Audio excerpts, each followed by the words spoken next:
when I was down, but it was like a simple understanding. Like now in these days and age, being real is being relatable. Yeah. Like if you are not relatable, you are not real to people. And it's funny that it's like that because it's really wrong, but in today's climate, social media, you got so many outlets people can feel like they know you. They need to feel like they know you multiple ways. Yeah. Not just through your music, but what you talk at, what snaps you got, what viral videos you got, Yeah. what lives you got. You know what I'm saying? Like, what else do? You got kids. How you out with your kids? You know what I'm saying? How you out with your grandma, with your brother? They want to know all that stuff before they say, okay, your music is fire. Yeah. All that just be like, I listen to music. For real, bro. You know? But I'm gonna go ahead and start it because I know we good right now. I wanted to check your mic and everything was good. So mic check. Morning Masters Podcast, host made of course. Of course, me, I got a special guest. I'm gonna let you say your name again so I don't mess it up. I ain't trying to make a feature. You know what I'm saying? When you grew up. Say it one more time for me. Goostahvay. And like tell me the meaning behind that's your artistry name. Yeah.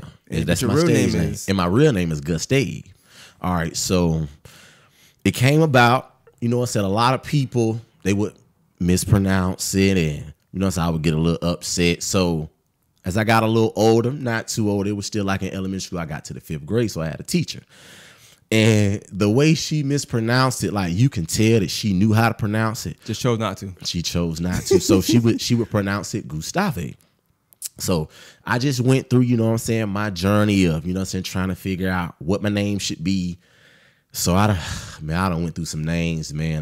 They ain't never just call you Gus for short? I mean, like when I got older, like family, they would say Gus, but as far as like in school, like it was Goostahvay, but it was always mispronounced. Like you had to know me. You had to be somebody close or personal to pronounce it like Goostahvay. Okay. You know what I'm saying? Well, before we get into it, I know we got a lot to get into because you got a great story. Let's go to the beginning. Let's start from Yeha, of course, like you did with your name and stuff, right? So tell me a little bit about your upbringing, your family dynamic. All right. So Yeha, little Goostahvay, man. I know my father. I know my mother. My mother and my father, they were together. They were married. You know what I'm saying? So when I was born, when I came into this world, as I was growing up, I knew my mother. I knew my father. Life happened. They separated. They divorced. It didn't stop any type of love for my father or my mother. They both still had that same love. When my father went his way, mother went his way, I still had me like, I was in a position I can honestly say to where I knew that music was something. I didn't know it was like a thing for me to like, I just felt something. So I'll give you a situation when I was little. It was like just happy, fun, like just full of life, smiling, playful, goofy. That's just who I am. Yeah. And I would play around with the singing and the rapping. So it was this movie, Sister Act 2, with Whoopi Goldberg. And you know what I'm saying? I'm watching it. You know what I'm saying? One of my favorite movies, and this is why.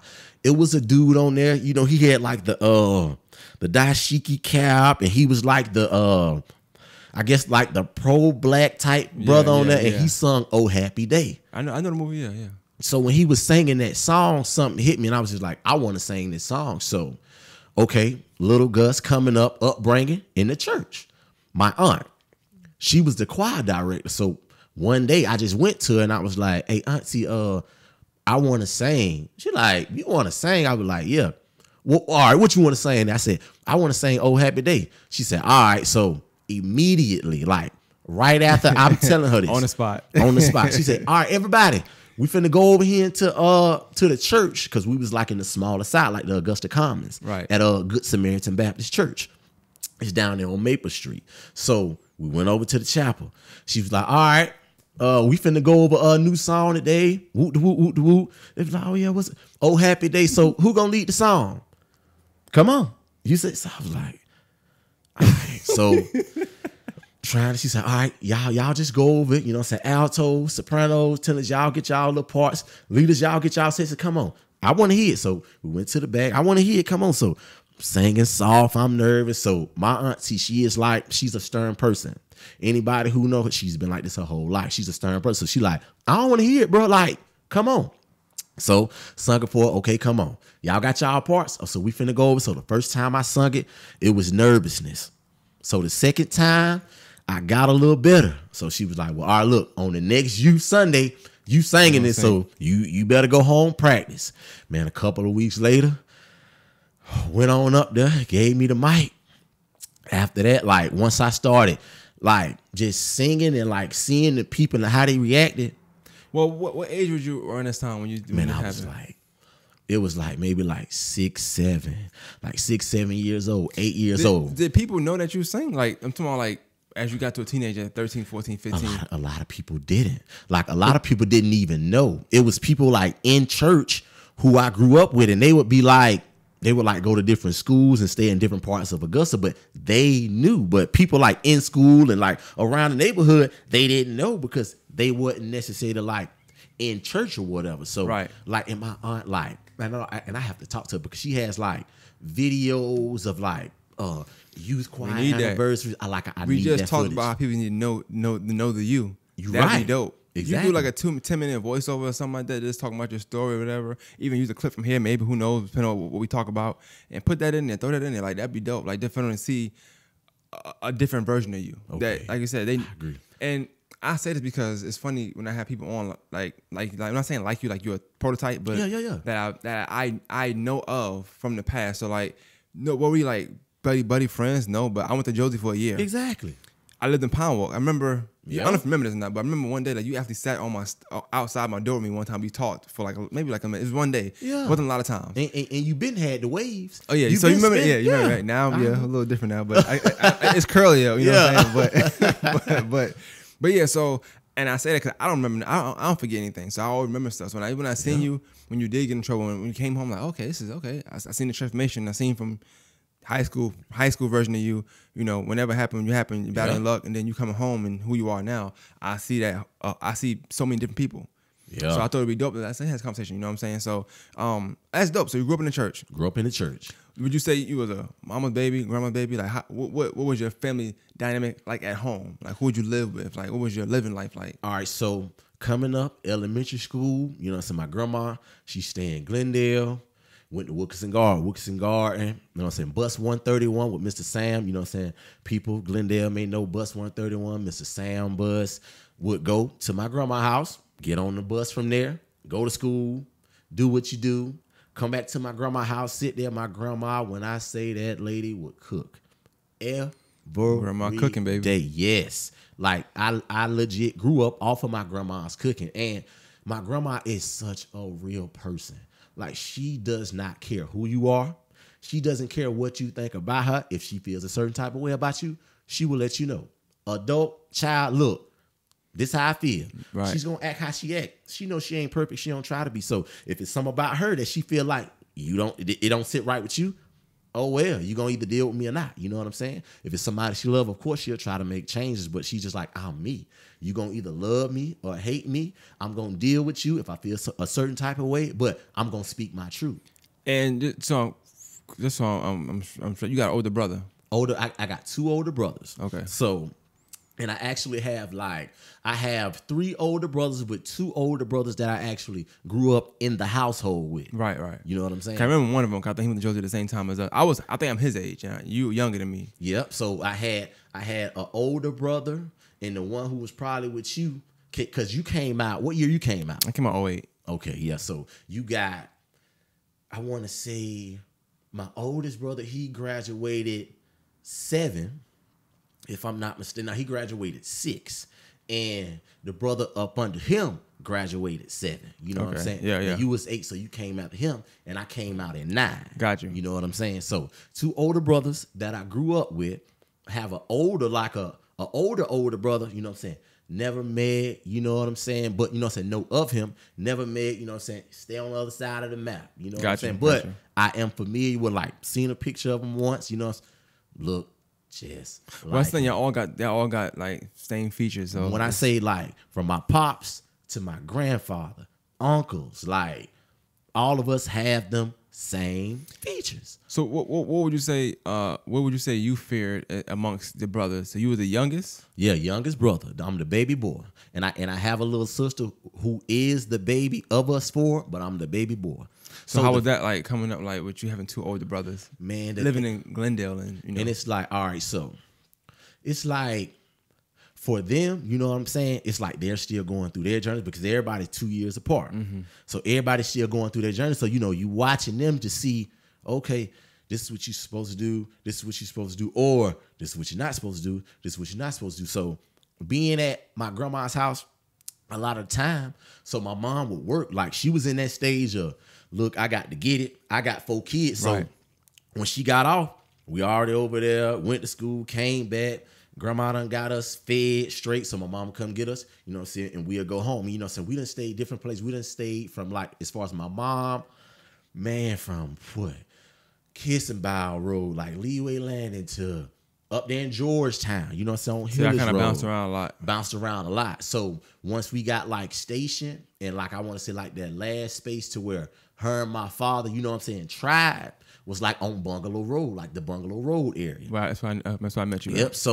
So when it came to the Pine Walk situation, Bungalow Road situation, that was kind of like where we were. Got you. For a good minute. That's where y'all stationed at the longest, pretty much. For the longest. So what she like, she would be, you know what I'm saying, coming home from work, doing what she had to do, tired, you know what I'm saying, as a mother would do.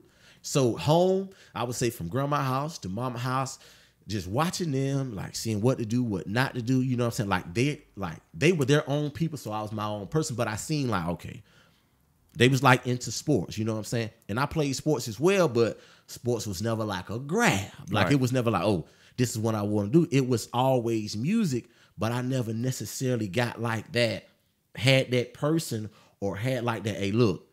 Well, let me ask you that question. There's a sidebar to it, but let me ask you that question because I do know your brother from playing sports. And did you ever feel like at the time, or do you feel like now, like, damn, I wish back in that time we had as much of an artsy scene as we do now as sports have? Because you see sports, you see people in sports for newspapers. Yep. That's kind of the only way you get recognized, right? Yeah. But now, with arts is kind of like taking over a little bit. So you got, like you say, your arts and hearts, but you got your arts where people, they getting scholarships. You got your Davidsons. You got the resources out here to where you can get known for your art. Yeah. Like as your stats. If you drop 20 points a game in high school, you the man. Yeah. It's like, yeah, but I can play the piano. Yeah. I can sing. Yeah. You know, and it's like now it's a space for that, but at that time was no space for that. It wasn't. And like then, that was like a lost cause, quote unquote. And people felt like, bro, that don't work. What you doing that for? You know what I'm saying? And the only thing that actually got any type of acknowledgement is when I would sing in church. But I felt like it's more to it. You know what I'm saying? Like, I loved how I made people feel, like seeing people cry, seeing people get in a mode when I would sing in church. Like I used to love it because I'm like, dang, like I used to feel like I was helping. So what made you around your teenage years? Like what made you not push, not push it, but like I didn't know you could sing until you. I ain't gonna lie, I'm be honest with you, people 100. Yeah. I thought that's something you found when you was where you was. But we didn't get to it in a minute. But I thought you found that when you was soul searching for the amount of time you was soul searching, right? Okay. I was like, okay, he came home, maybe he learned how to sing, and did piano in there. So now me hearing this now, I'm like, okay, well, damn, you've been doing this for a young age, but I would have never ever guessed that you can sing or that you had any kind of musical gene in you because you never spoke about it. Most people, they shove it down your throat. I can sing, or they just, you got the one person that like walk around just singing for no reason. Yeah, like, you even did that before. Nah, like it. All you did was joke. You joked a lot. You was a joke. You joked a lot. You played. I'm just a fun, goofy person, bro. And it's like, and back to that, man. I guess it was not having platforms back then and not having situations to where it was like, hey, listen, this is the way you go, or hey, listen, I'm the person you come to if you want to expose this type of side of yourself. And you already know, growing up Augusta, Georgia, as a young man through those teenage ages where you want to say middle school. Okay, we're going to say middle school, Murphy. So it was Wilkinson Garden Elementary, Murphy Middle School, Josie High School. So getting to Murphy, dynamics change. Right. So whereas if it was coming up singing, like singing was like, oh nah, you lame, you soft. Singing, what you mean you singing? Like, bro, you soft. Like, did you feel like you had to mask it that you sing because you feel like if they feel like I sing, they gonna try me. Then I gotta fight every day. And you said the perfect word. So this was the switch. All right. So it came from specific people finding out, you know what I'm saying, from females or from people who went to church with me, like, yeah, but so you in the church, so it's like, yeah, so like, oh, he can sing, da this, da that. So you would have the, oh, he sang. Oh, and it's sad because you still have people, you know what I'm saying, in our race today going with the dark skin, light skin. Oh, he sang and he light skin. So it's like, oh, we finna see what he talking about. So you got to do the switch. You got to literally put on like an entire armor and pretty much like, bro, don't try me, bro. So that's it went from them.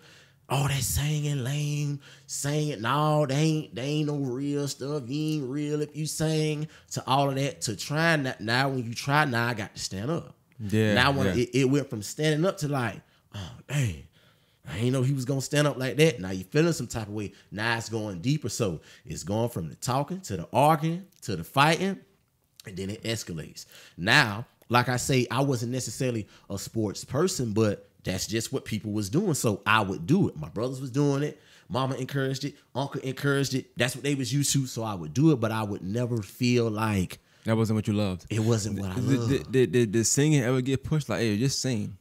Like, I mean, schools got chorus. Yeah, you know what I'm saying. But you can't be in chorus, because then if you get in chorus, they're gonna. You talking about at Josie High School? You see what I'm saying? Yeah. Me in the chorus at Josie High School, I'm gonna have to fight every day. Let me ask you this question: would you say that? And these are this is not a mindset now, but at that age, I'm pretty sure you younger. For some reason, we think the things we think are important aren't really important. So really, technically speaking, it would have been easy for you to take 2 fights. You probably win them. Yeah. Cool. And then might try it again. Now you can sing, right? But instead, it's like, I got to put this defense mechanism on as if I love sports. Because even though I really love singing and playing the piano and doing this, but I'm an addict. I love sports because I'm blending in with the sports. Yeah. You know? But as a young adolescent, that's the decisions we forced to make. I agree. When you I agree. When you talk about arts and sports. So I see why a lot of people that's doing arts don't like sports, because they've lost so many people to arts, to sports, because of those people not wanting to stand up and then the things they face at that age. And that's how you tackle it. You make a defense mechanism, act like you don't like it, and you go from there. Yeah. To the point where you didn't even speak about singing and music, but you love this and loved it, bro. But it's like you can't even bring it up. But like it's second nature to you to be like, I ain't talking about singing. You never humming, like you never practicing. You could be getting better day by day by practicing. Now you're just not practicing. So start from, I'm not singing. Now you ain't going to church no more. I can't go to church now, because if I go to church, I don't have to sing. I ain't no sucker, man. You know. Yeah. Oh, you just singing. You just singing a song. It's tough, bro. But that's what you face at that age. And it's tough, and it led to like a lane of rebellion. It led to a lane of rebellion with the band. Like I even wanted to be in the band. That was kind of like in the same lane of being in the choir. Oh, you in the band? Bro, that lane. You know what I'm saying? Let me ask you a question about the band. I'm glad you said that. Was you ever envious about people who were in the band but weren't considered lame? Like, damn, I could have, if I just like overcame that fear of possibly being looked at as lame, I could be doing what I love to do. Because there's some people that's in definitely Josie band, that weren't looked at as lame. Yeah, and guess what? And a lot of people may not understand it, but like I was so motivated by the band. Like everything that would like, bro, I would literally be on the sideline on the football team, Josie, looking back, waiting on them to play 400. You see what I'm saying? Like looking at your true love. Exactly. And it used to eat me up so much, because I'm like, bro, like, what are you doing? So back to the rebellion. It led me to begin to do things, because in Augusta, Georgia, when you growing up in that age range, you got to prove to get quote unquote respect. You have to exude this specific type of power to get this respect, or you. And it's sad, but you got to make people quote unquote scared of you. Right. So it go from you talking that talk to now you stand on it. Now you got to stand on it. So you talking, now you fighting, now you picking up this fight. You see what I'm saying? So when it escalates to that, and then you get in that water, you got to stay there. Yeah. So then you out there, and then you just hoping you don't drown. So when I got out there, bro, it was like, dang, I'm out here now. But that respect that every teenager is looking for coming up, young, black, in Augusta, Georgia, going to Josie High School, we looking for that, and we getting it from the streets, and we getting it from street activity, and you involved with stuff that you're not even understanding the time that it's gonna bring. When I think about it now, you think about singing and stuff like that, right? And you look at the scope of things now, like you have singers who are more so on the tough side now too. I agree. Matter of fact, everybody's singing now. I agree. We went from you know, people joked on Ja Rule for singing, but then 50 was tough and he was a little singing. Yep. But it's like everybody's like, you have to sing now. So it's like, do you ever look back and think like, damn, I wonder how my life would have turned out had I just said, you know what, I'm gonna stick with the singing, take whatever come that way, and I just have to deal with it, because regardless of the fact if you was putting on an armor to be tough, it was there. It was there. So it was always there regardless. You know what I'm saying? Forever. It was forever there. And yes, every single day. That's why I like I told you before the cameras, but like, this is a blessing. A lot of people have never heard me talk. A lot of people like they've never heard me express that. Like you said, a lot of people didn't even know. I said, like, I came home, man, and it was like I've done a few funerals since I've been home. Like, people who know that I can sing. Like, hey, bro, look, you know what I'm saying? Loved one just passed, being I need you, and we'll go and won't even charge. But they still pay me. Yeah. When you think about it, you could have been making. You think about the money what you're doing out there to make what we think at the time is a lot of money. Yeah. But it ain't worth the risk or none of that stuff, right? Bruh. How many funeral people die every day? Every day. Every day. Every day, bro. You know what I'm saying? Bruh, and this is coming from the activity that I was involved with. You know what I'm saying? Bruh, it was absolutely no money in that stuff, bro. I wonder, so because you mentioned like, yeah, obviously your brother's older. So like, what would that have played a role? Because yeah, they older than you, but they not super older than you to where it's like, hey, this is wrong. Because technically speaking, around that range, it's like 14 to 21. Where as I think as men, I'll say as young men going to men, we still know right from wrong at the time. Like because a lot of us do put our persona on. Yeah. I had the opposite. I took mine off when I moved down here. Okay. I love that. I'm originally from a different place, so when I moved to him, I'm like, I love this. It was tough areas, don't get me wrong, but I'm like, it ain't nothing like I'm used to. Okay. I could take that off now. Yeah. You know what I'm saying? I could be chill. Okay. So I had a different type of blessing, you know? But for somebody like who been in one space all their life and just, you know what you know, like you said, Glendale, it's the same as it was back then. It's probably worse now. Yeah.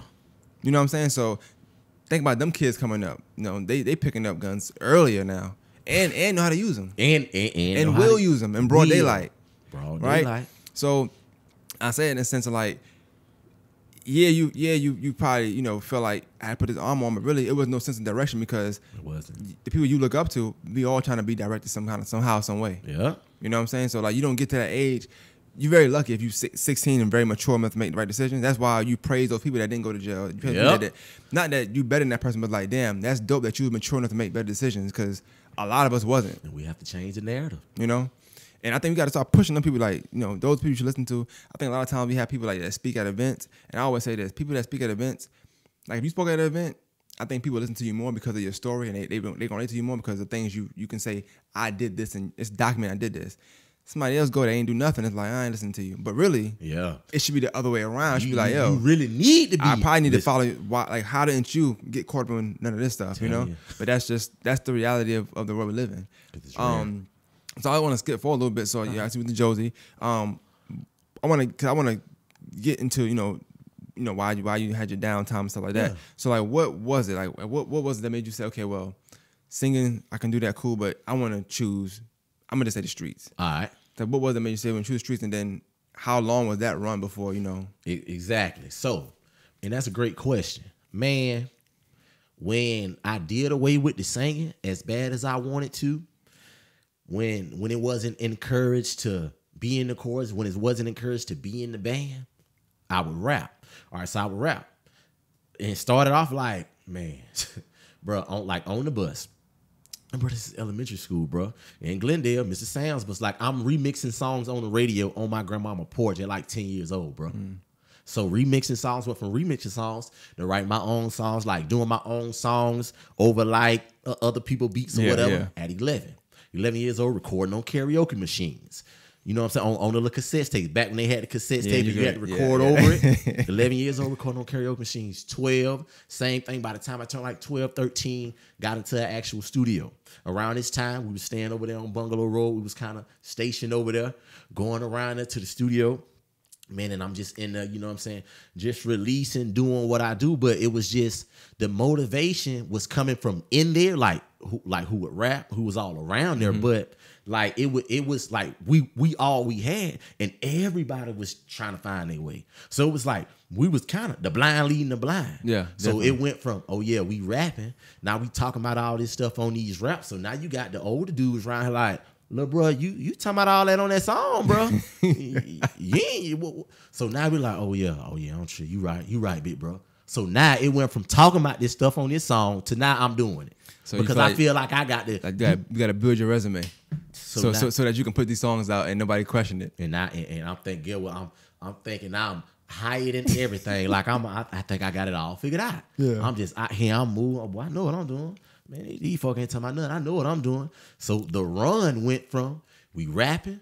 So then when we stopped rapping and doing what we rapping by, the rapping completely stopped. Now it's just charges, cases, charges, juvenile. You know what I'm saying? 13, 15, 17. You know what I'm saying? 18 come.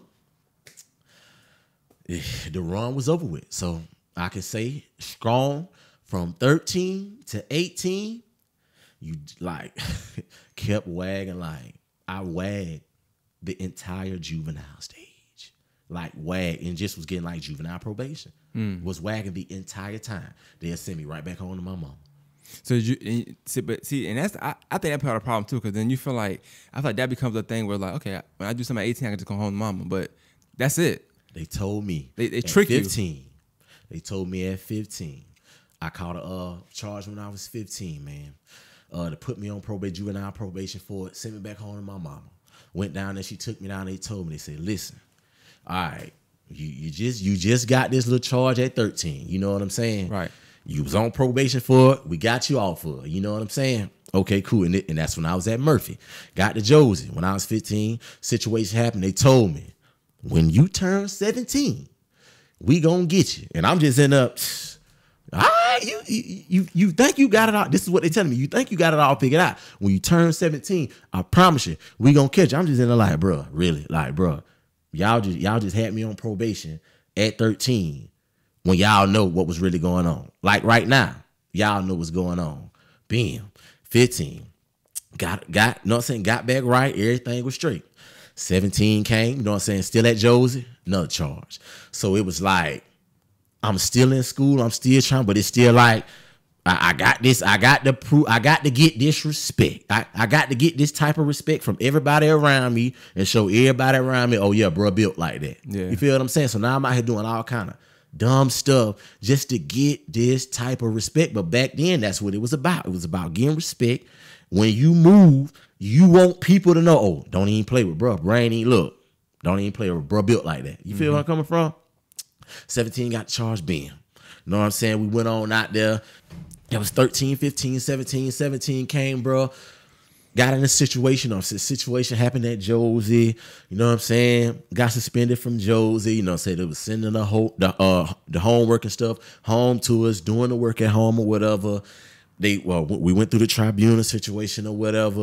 You know what I'm saying? They was going to send us to alternative school, but alternative school was right there on Bungalow Road. They didn't send none of us because they like, okay, you got Pine Walk right here. All of them stay right here. We can't send these folks that they say, so all right, how about this? Y'all just stay at home till we tell y'all to come back. So majority of that year, you know what I'm saying, we just at home, doing work at home. Okay, came back. So came back, you know what I'm saying, with the work that we did, you know what I'm saying, the teachers there, they did what they can do, you know what I'm saying, we turned in what we could turn in. So graduation came, you know what I'm saying, and surprisingly, everybody that was caught up in that situation, you know what I'm saying, got their diploma. You know what I'm saying, we were still like going to do community service and we was on probation for the situation, but played out, okay, so we get off of that.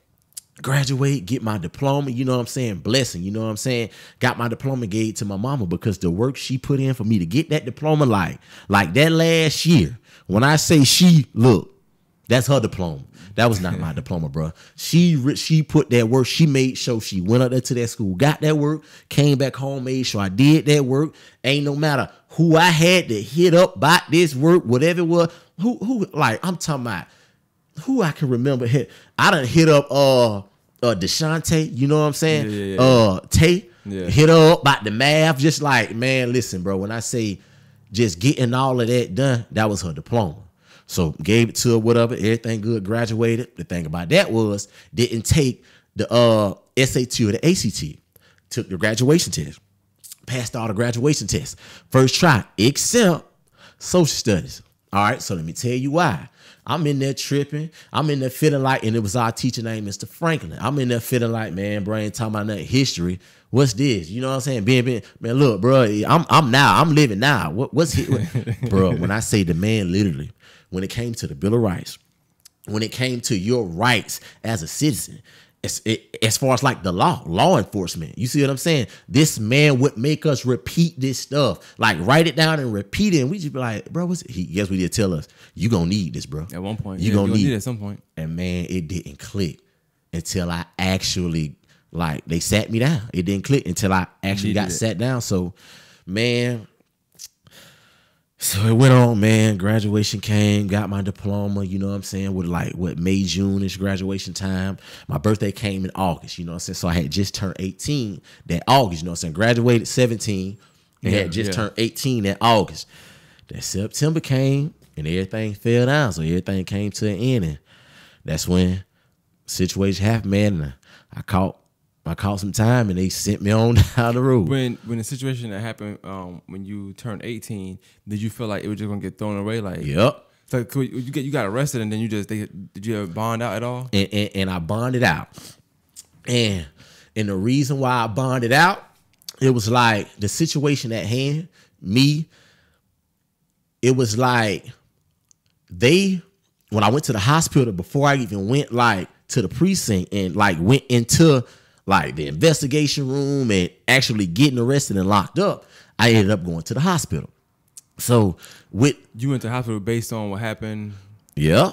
Okay, tell me. All right, so give me the backstory. All right, so the rundown of it, like I say, 13 to 17, I'm out there doing whatever I want to do, but it's all to get this respect that's really not even there. Like it's not, something that don't matter. It doesn't matter. It's not even there. Like I'm grabbing at something that's not there. Mm-hmm.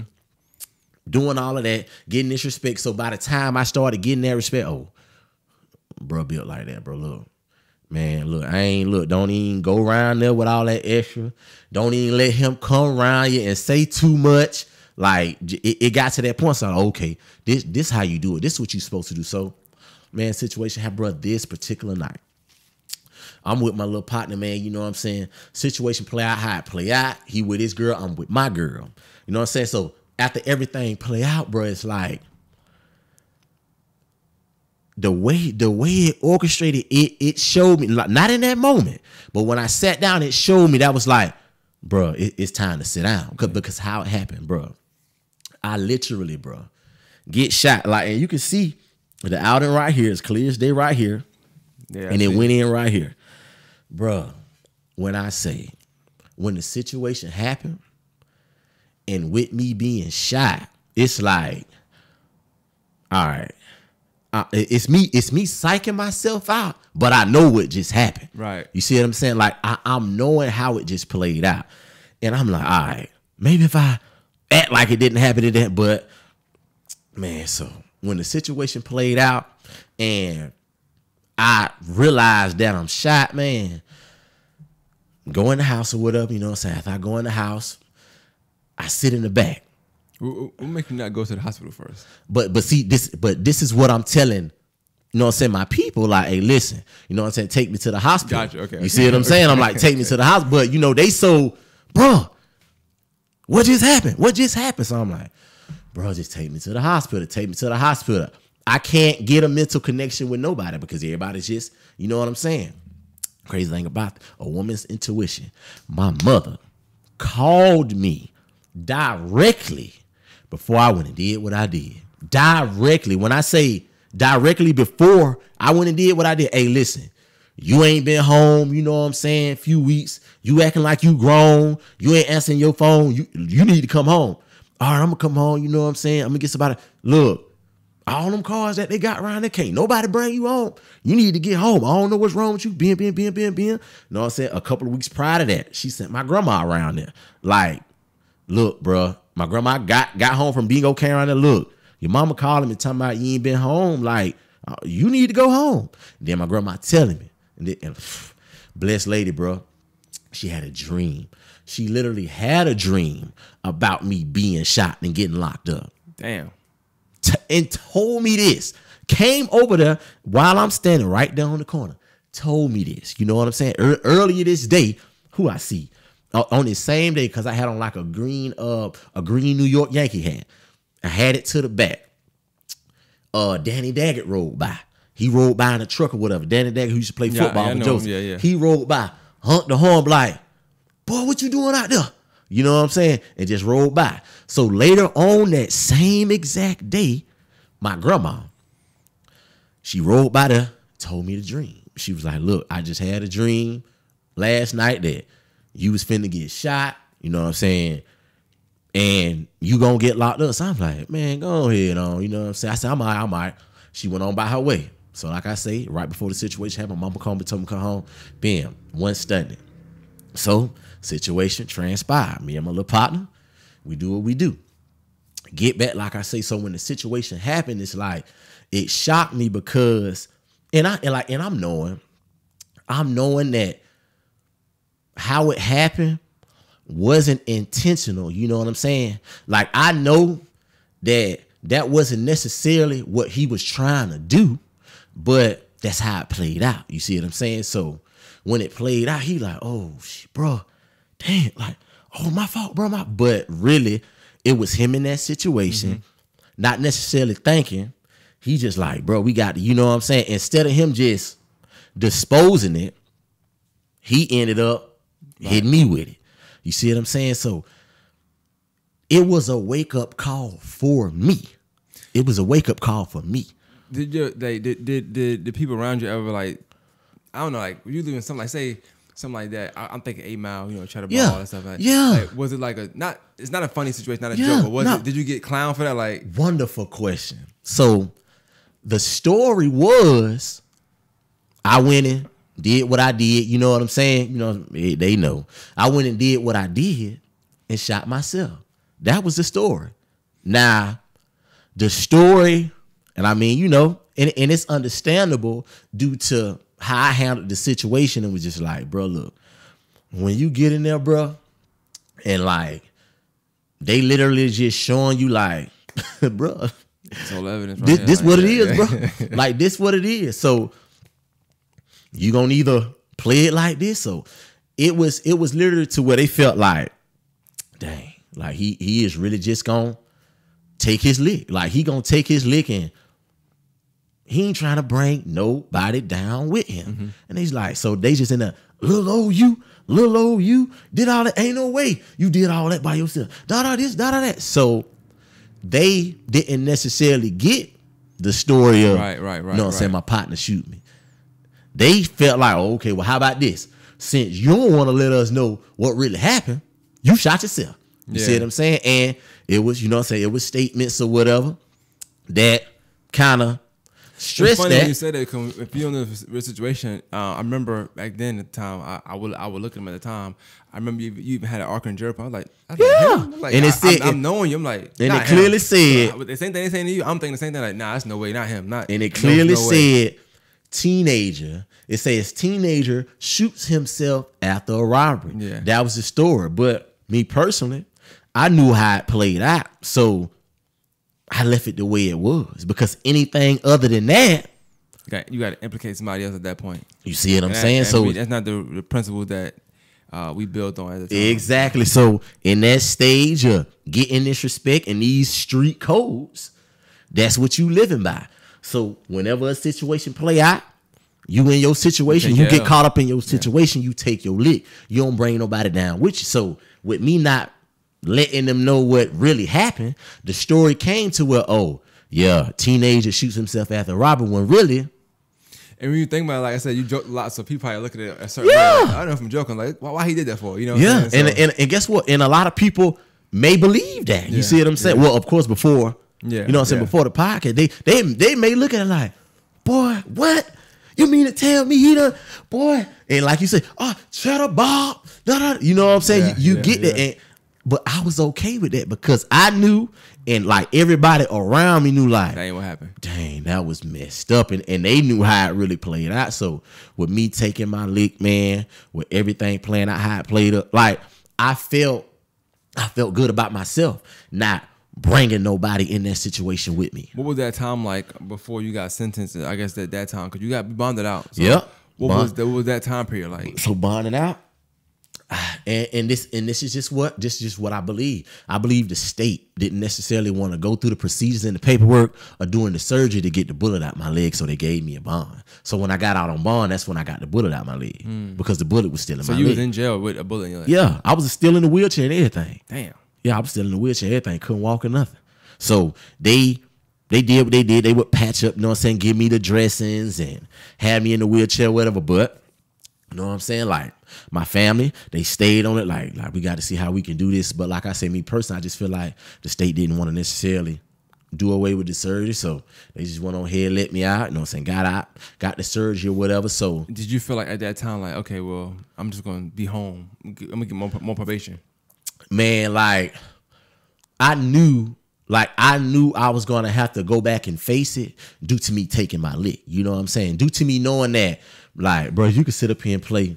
You could play stupid all you want to and take it to trial.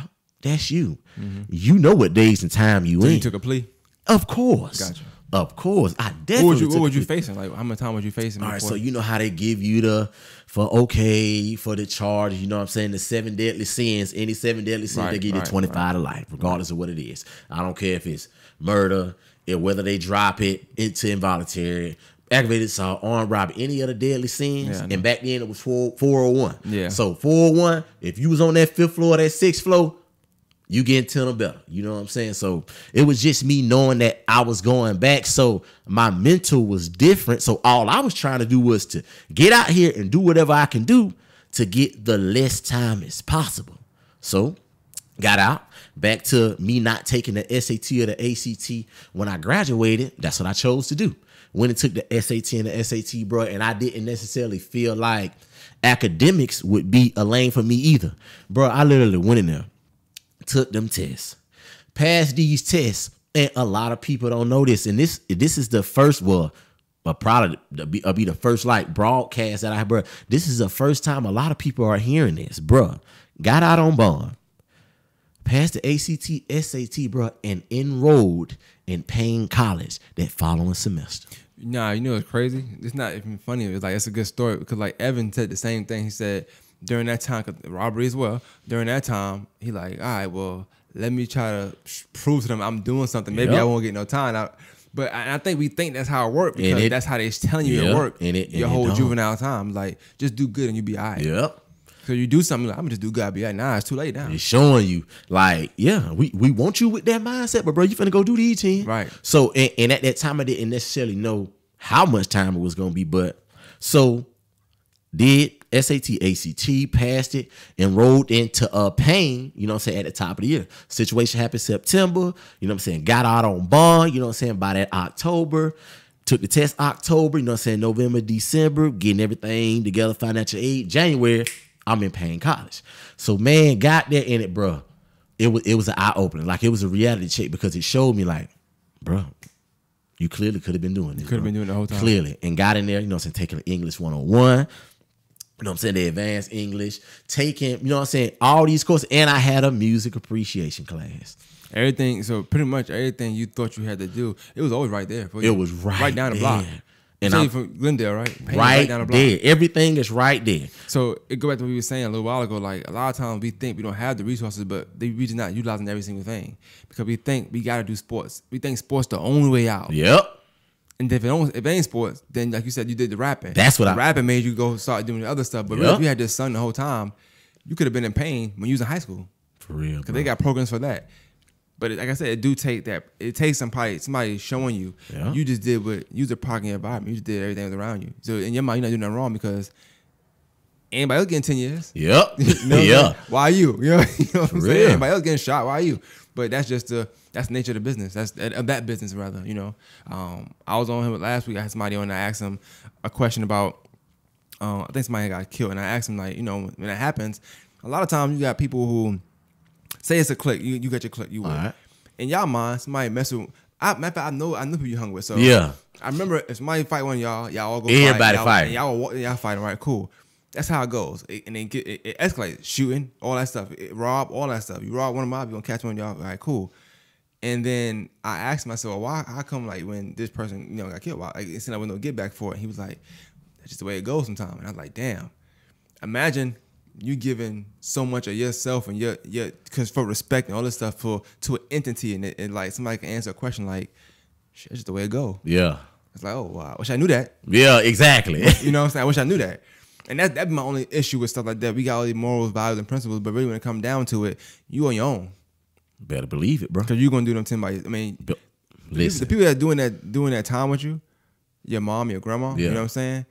It sucks for them. Yeah. Cause they do it as well. But the people you think doing with you ain't doing it with you. They're not. Life is going on. They straight. They're not, bro. They're not. And they might post free you here and there. But yeah. All right, cool. That didn't get me free. Yeah. You know and it's amazing because I mean it's a cycle. That's what they used to feel like that is enough. Like being on the outside to feel like that's enough just to say a free bruh. Like it's amazing, bro. Like it amazes me, bro. So I'm asking how that feel like. I don't know what your situation like during that time you was there, but like did you ever feel like during that time you were alone, like it was just you? Like listen, man, and everybody, because you did all 10, right? If I'm mistaken. Yes, did every day of 10, man, and in the situation, man, it was like, all right, when you're there, you know what I'm saying. You know what I'm saying? You got your people who gonna write. You got your people who gonna come see, and of course that's gonna be close people. You know what I'm saying? Of course, one of my main ones, of course, Mom Dukes. You know what I'm saying? She came up and down that road. It's always Mom Dukes. She did what she had to do, and guess what? She gonna forever be saluted for that. So being in there, you gonna have them people.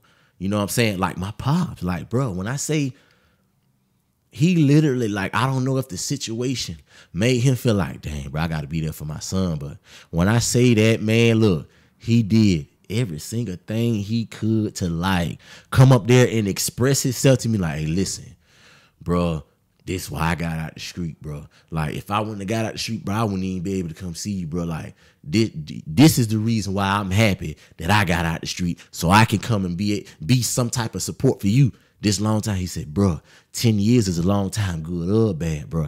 I just want to be here to support any way I can. And I salute him for that. But with them people doing that, so you got visitation. Visitation, depending on where you're at, county jail, 30 minutes, hour, prison, you know what I'm saying, 2-3 hours. So out of them 2-3 hours, what, every other weekend, you know what I'm saying, that's the time you get, and that's that break you getting, and then you getting like the 15-minute phone calls. But majority of that time, you are by yourself. Like you are in there alone. You know what I'm saying? And you don't want to necessarily like give off. You don't want to give off or display that like you alone to the people who supporting you. You know what I'm saying? Because it's love there. So, and I hate to say this, like, but tell me if I'm wrong if I'm saying this right. But I almost feel like you say it's a cycle, and I agree. All the stuff is a cycle, right? But everything we talked about, you not singing, like choosing not to sing because you wanted to have this persona of, you know, hey, don't try me. Yeah, right? exactly. It almost like it gears you for that lifestyle of being in jail. Because you said you like, hit it on the money. Now you showing, you still having the cape. You hit it on the money. Playing, you know? So almost like you train yourself to get there. That's the term, train. That was training. That 13 to 18-year-old training in the street trained me for prison. Got in prison, and you have to be that way in prison. If you're anything under that, you will be played with. You will be tried. And that's just the dynamics of it. So with people like the support that I would get from my family, it was appreciated and loved. You know what I'm saying? So to answer your question about did I ever feel like I was alone, like you are alone. Like you are in there by yourself. You know what I'm saying? The 15-minute phone calls, that's that blessing. That's that relief. That's that break. The visitations, letters, money orders, that's that break. The reality of you in there doing it day for day, ain't nobody gonna feel that but you. You know what I'm saying? And I want to express that for individuals who've been in that situation that may not know how to express it to their families, that listen, like, I appreciate everything y'all did, and it's love, and it helped me. But at the end of everything that was there to help, like, I'm in there by myself. I had to stand on my own too. It's so, oh my God, it's so many situations that don't get to your family that you have to stand on because you don't want to call out there stressing them about nothing. You got to stand on that, bro. But you made them choices to get there. So the training, answering the question about the training, yes, it trains you for that. So when you get in there, ain't no all of that asking folks for stuff, accepting folks for stuff. Nah, bro, either live off the land or go without it. Damn. When it comes to gambling, you know what I'm saying? Gambling is risky. You know what I'm saying? Yeah, you got people, you know what I'm saying? That's how they move, that's how they maneuver, but gambling is risky. It's so much, like, it goes all the way down to, you can't even play cards with a person, bro. But let me ask you, so your timing, right? So what was your actual sentence? Like, what was the, from what to what that you all was right, given? so my sentence was, so they was coming with all these extra pleas at first. You know they gonna come with the max, so bam. I can't take that. So they went from the life to, all right, the 25 do 15 to the 20 do 15, and then they came with the 20 do 10. You know what I'm saying? So when they came with the 20 do 10, the understanding of them 7 deadly sins, and specifically armed robbery being a mandatory minimum of 10. Mm-hmm. You see what I'm saying? So when you talking about like anything like as far as like armed robbery, involuntary manslaughter, murder, you know what I'm saying? Situation like that, the mandatory minimum, you know what I'm saying, was 10 years. And in that time, it was people that was catching armed robberies that was getting 20 do 10s, and you had people that was catching bodies getting 20 do 10s. You know what I'm saying? But the DA at that time, she was just trying to get convictions. She was trying to get as many as convictions. So it's a numbers game. Of course it's a numbers game because she's a judge now. Mm-hmm. She was a DA back then. By the time I got halfway in my bed, she was a judge. You see what I'm saying? When it comes to paperwork, they're not necessarily going through all the procedures to get you your paperwork. They getting you to sign this plea and sending you on about your way. So a lot of people got 20 do 10. So a lot of us was coming home around the same time. Like when you talk about like 08, 09, 2010, like in them 3 years, when people was catching all them bodies on robberies, aggravated assaults, catching them 10 years, all of us was coming home back to back around the same time. So a lot, like right now, you'll catch a lot of people out here that done 10 years. And like the older people that done 15, 20 years, but it's a lot of people that's out right now that was on that 10-year stretch due to a specific DA. But of course, you know, we not finna disclose her name. Of course not. But you know, but she's definitely a judge now. So man, it was like it was deep to where like, all right, you can be there and say you could be playing cards, you could be playing dominoes, and somebody has come out their mouth wrong. It can go left field. So you gotta steer away from those situations or just simply trying to play cards, bro. Simply trying to play cards. Simply trying to play bones. Simply just basketball. Nothing there is simple. Bruh, nothing in there is simple at all. It's something behind every single thing in it. You can't play a basketball game without somebody saying something, doing something crazy, doing something out the way you sit. Like nothing's in there simple. How many facilities did you have to go through? Was you just at one the whole time? Or? Everybody who go through it, you gon' be in your county jail. You gonna go from your county jail. You're gonna go through Reedsville, you know what I'm saying? Reedsville, you know what I'm saying, pretty much a transfer prison. And that's just a transfer prison when you go into your actual prison. But you're gonna leave your county jail and you're going to Jackson. It used to be Coastal, you know what I'm saying? But when the years start coming up, like I say that 08, 09, 2010, you was going to Jackson, you know what I'm saying? Gucci talked about it in his book, you know what I'm saying? You know, you got artists that talked about who done did time talk about Jackson, and bruh, it's a classification prison. You're gonna go through there. It's like, I guess like a military base for the streets. It's like a military, like but people are explaining about the military. You go in there, you got to shave all your hair off. You got to deal with a person talking to you any type of way. You know what I'm saying? The only difference, and I don't necessarily know if the beating you and putting their hands on you going in the military, but when you're going through there, they land on you to act like you gangster. They laying on you to swear like you built like that. They hoping you coming in there claiming anything you want to claim. I don't care, blood, crip, GD, vice. I don't care what you with. They hoping you coming in there banging that, standing on that. They hoping you get your partners with them because they want some action. You know what I'm saying? And you talking about you got big, muscular people that train every single day. You know what I'm saying? And they also have they have reinforcement and have you know what I'm saying? Yeah. Whether it's nightsticks, tasers, Like they got stuff, of course, to make sure they win. So, bro, it's like you get there. It's like like I said, military base for the streets. You going there, shaving your hair. They talking to you crazy. They sending you in the dorm with everybody who feel like they gangster around Georgia. That's who you in this prison with. So you think?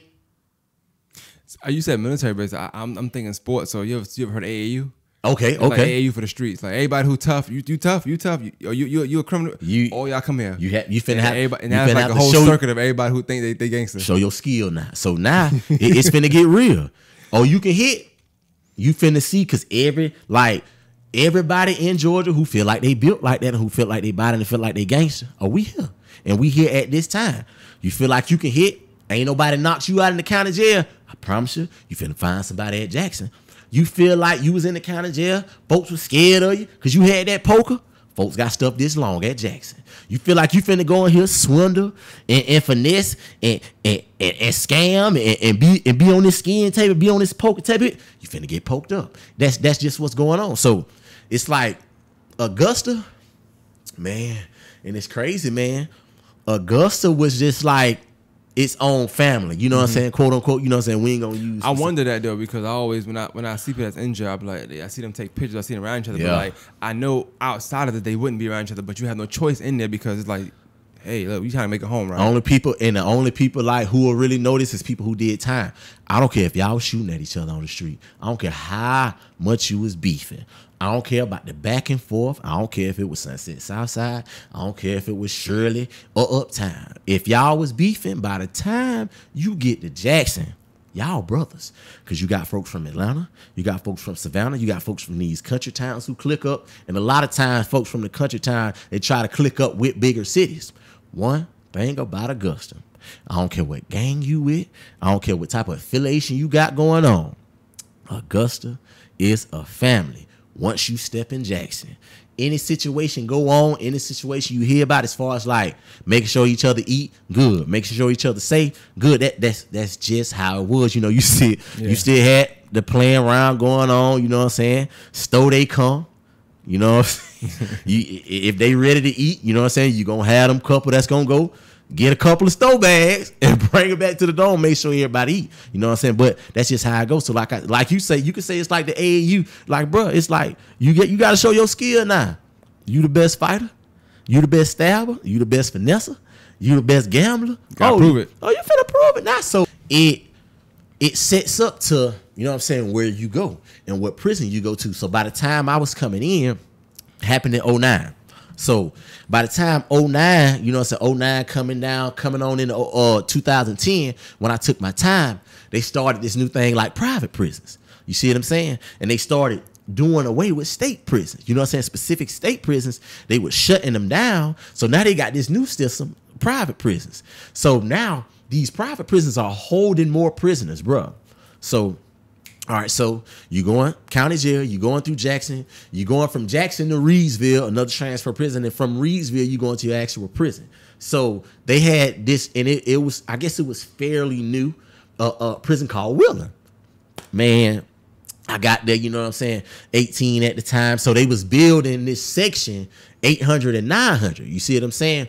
It was building it like out, you know what I'm saying? It was supposed to be like a new section away from the actual prison that they had that was Wheeler. So, but you know, of course it was the same prison. Man, when I say I got there, I ain't never seen so many people like in one space in such a small amount of time. So you would always get moved around until they got it exactly how they wanted it. So they got it to where now, once they got everything together, what they built out there as 800 and 900, now they want all the young, gang banging, and hotheads in 800 and 900. Now, so now we're going to get them together. We can watch them a little better. Because you had a cell house that was there, and you had the hole that was there at Wheeler. You had 400, you know what I'm saying, people that didn't know about 400, and then you had 600, you know what I'm saying, which actually had like, you know what I'm saying, cell houses or whatever. But 800 and 900, open dorms. Bro, you got like 80 or 100 people in the dorm, man. That's crazy. Bunk beds. If you sleep in the back, you back here by the showers, toilets, all that. So nighttime, people taking a shower, people using the bathroom, you back there, you got to smell it all night. Damn. That's wild. Is it during that 10 years? Do you ever get comfortable? Like ever? Like is it ever a comfortable time? Like you know what? Sad to say, it's home. Sad to say, bro. You do get comfortable. It's sad to say. And what I mean by comfortable I is respect this. that. That's honest though. And what I mean by this, I'm not saying comfortable as far as like you love it. I'm not saying comfortable as you want to be there.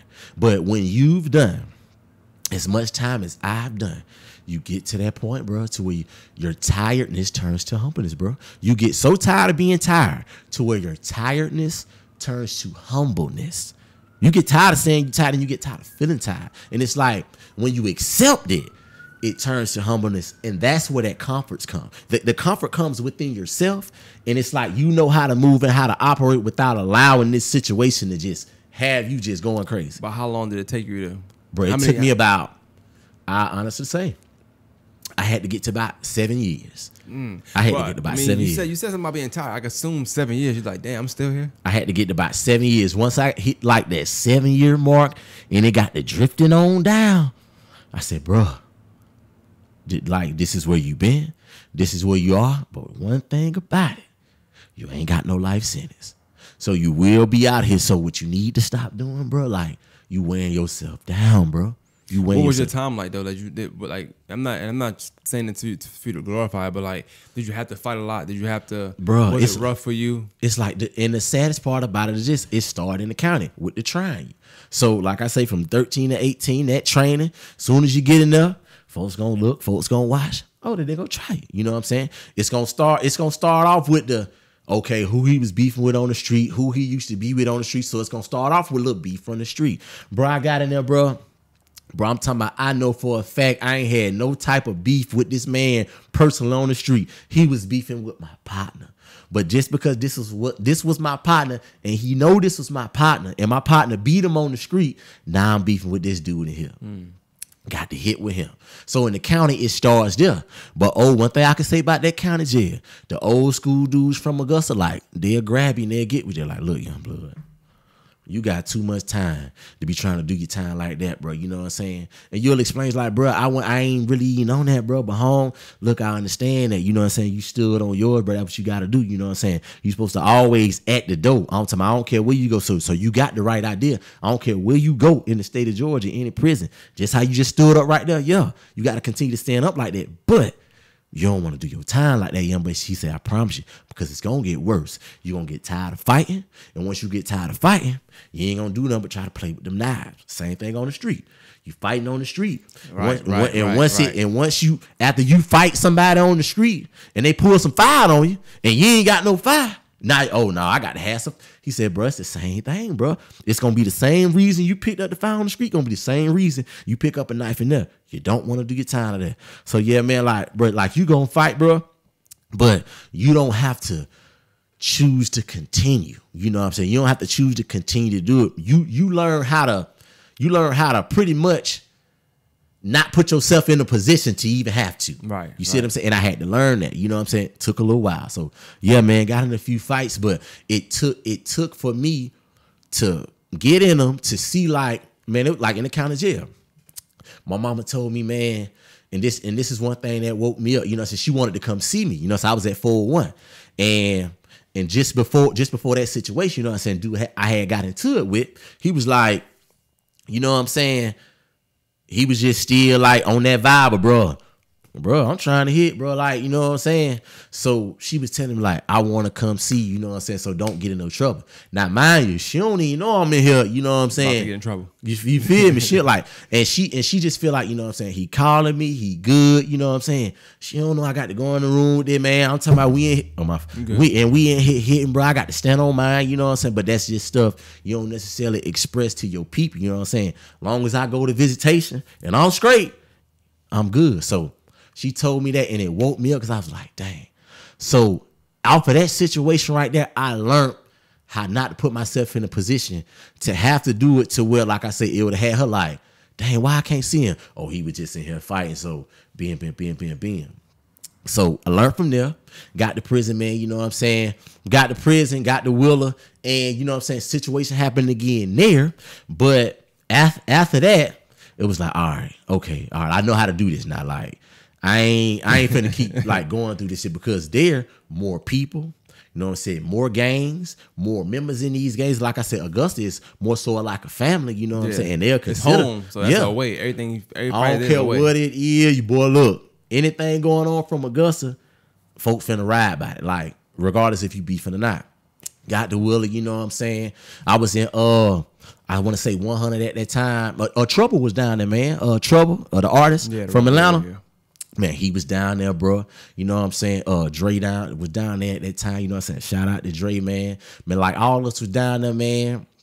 And like, you wouldn't even know. Like, honestly, bro, Trouble ain't even necessarily just like was around there like on no rap type vibe though. You know what I'm saying? He was just kicking it with his people, kicking it with folk from the A, you know what I'm saying? Kicking it with the Bloods or whatever, you know what I'm saying?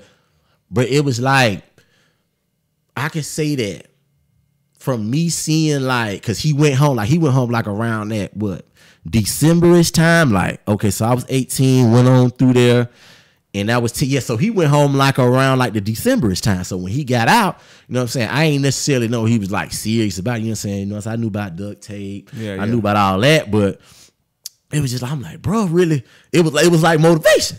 You know what I'm saying? So, man, when you around so many people, like 3,000, 3,500 inmates at this prison.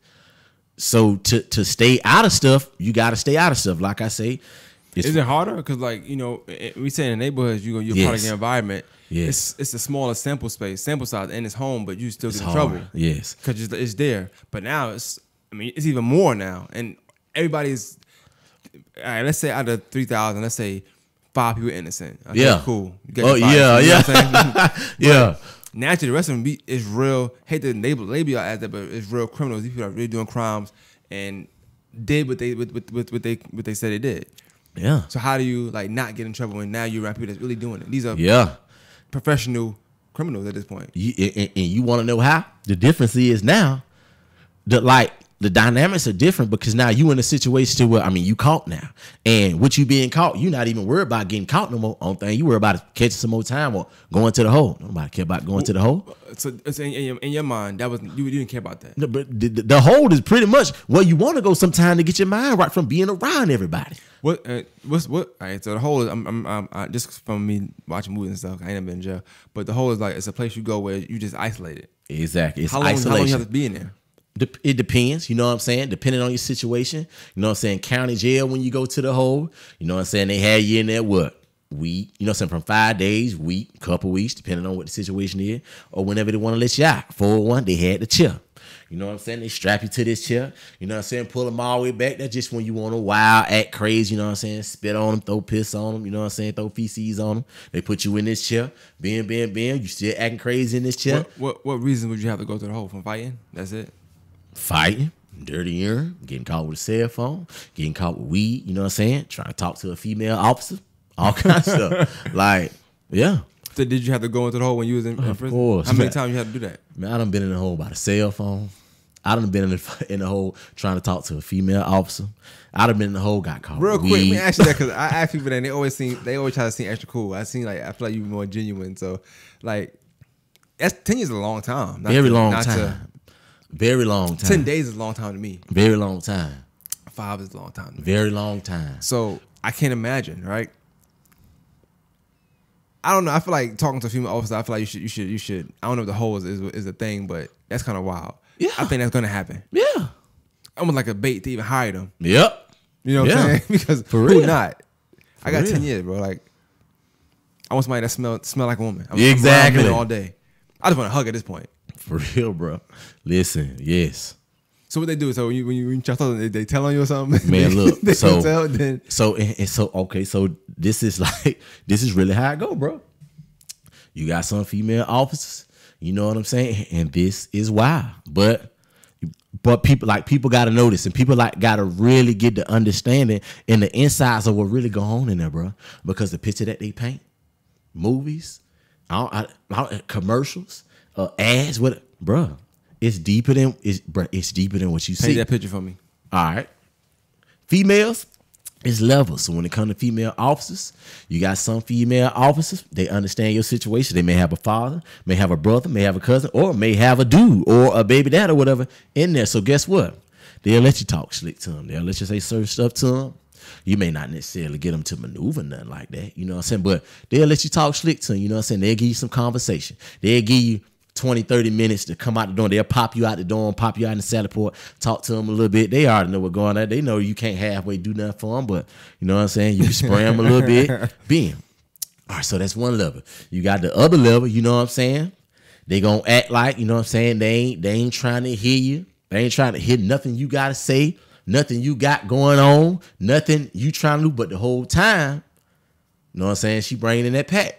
Her butt over there on the other side. You see what I'm saying? All right. But you know what I'm saying? But that's just how she moving. She ain't trying to put herself out there or display herself like, oh, this is what I'm doing. She working her move. She getting her check, right? And she getting her check. Got you.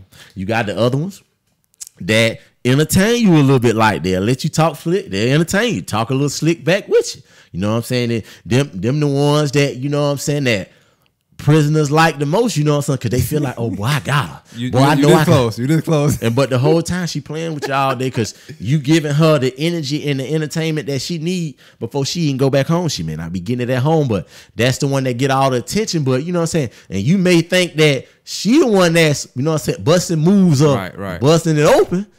But that ain't the one. And then you got the ones that you least suspect.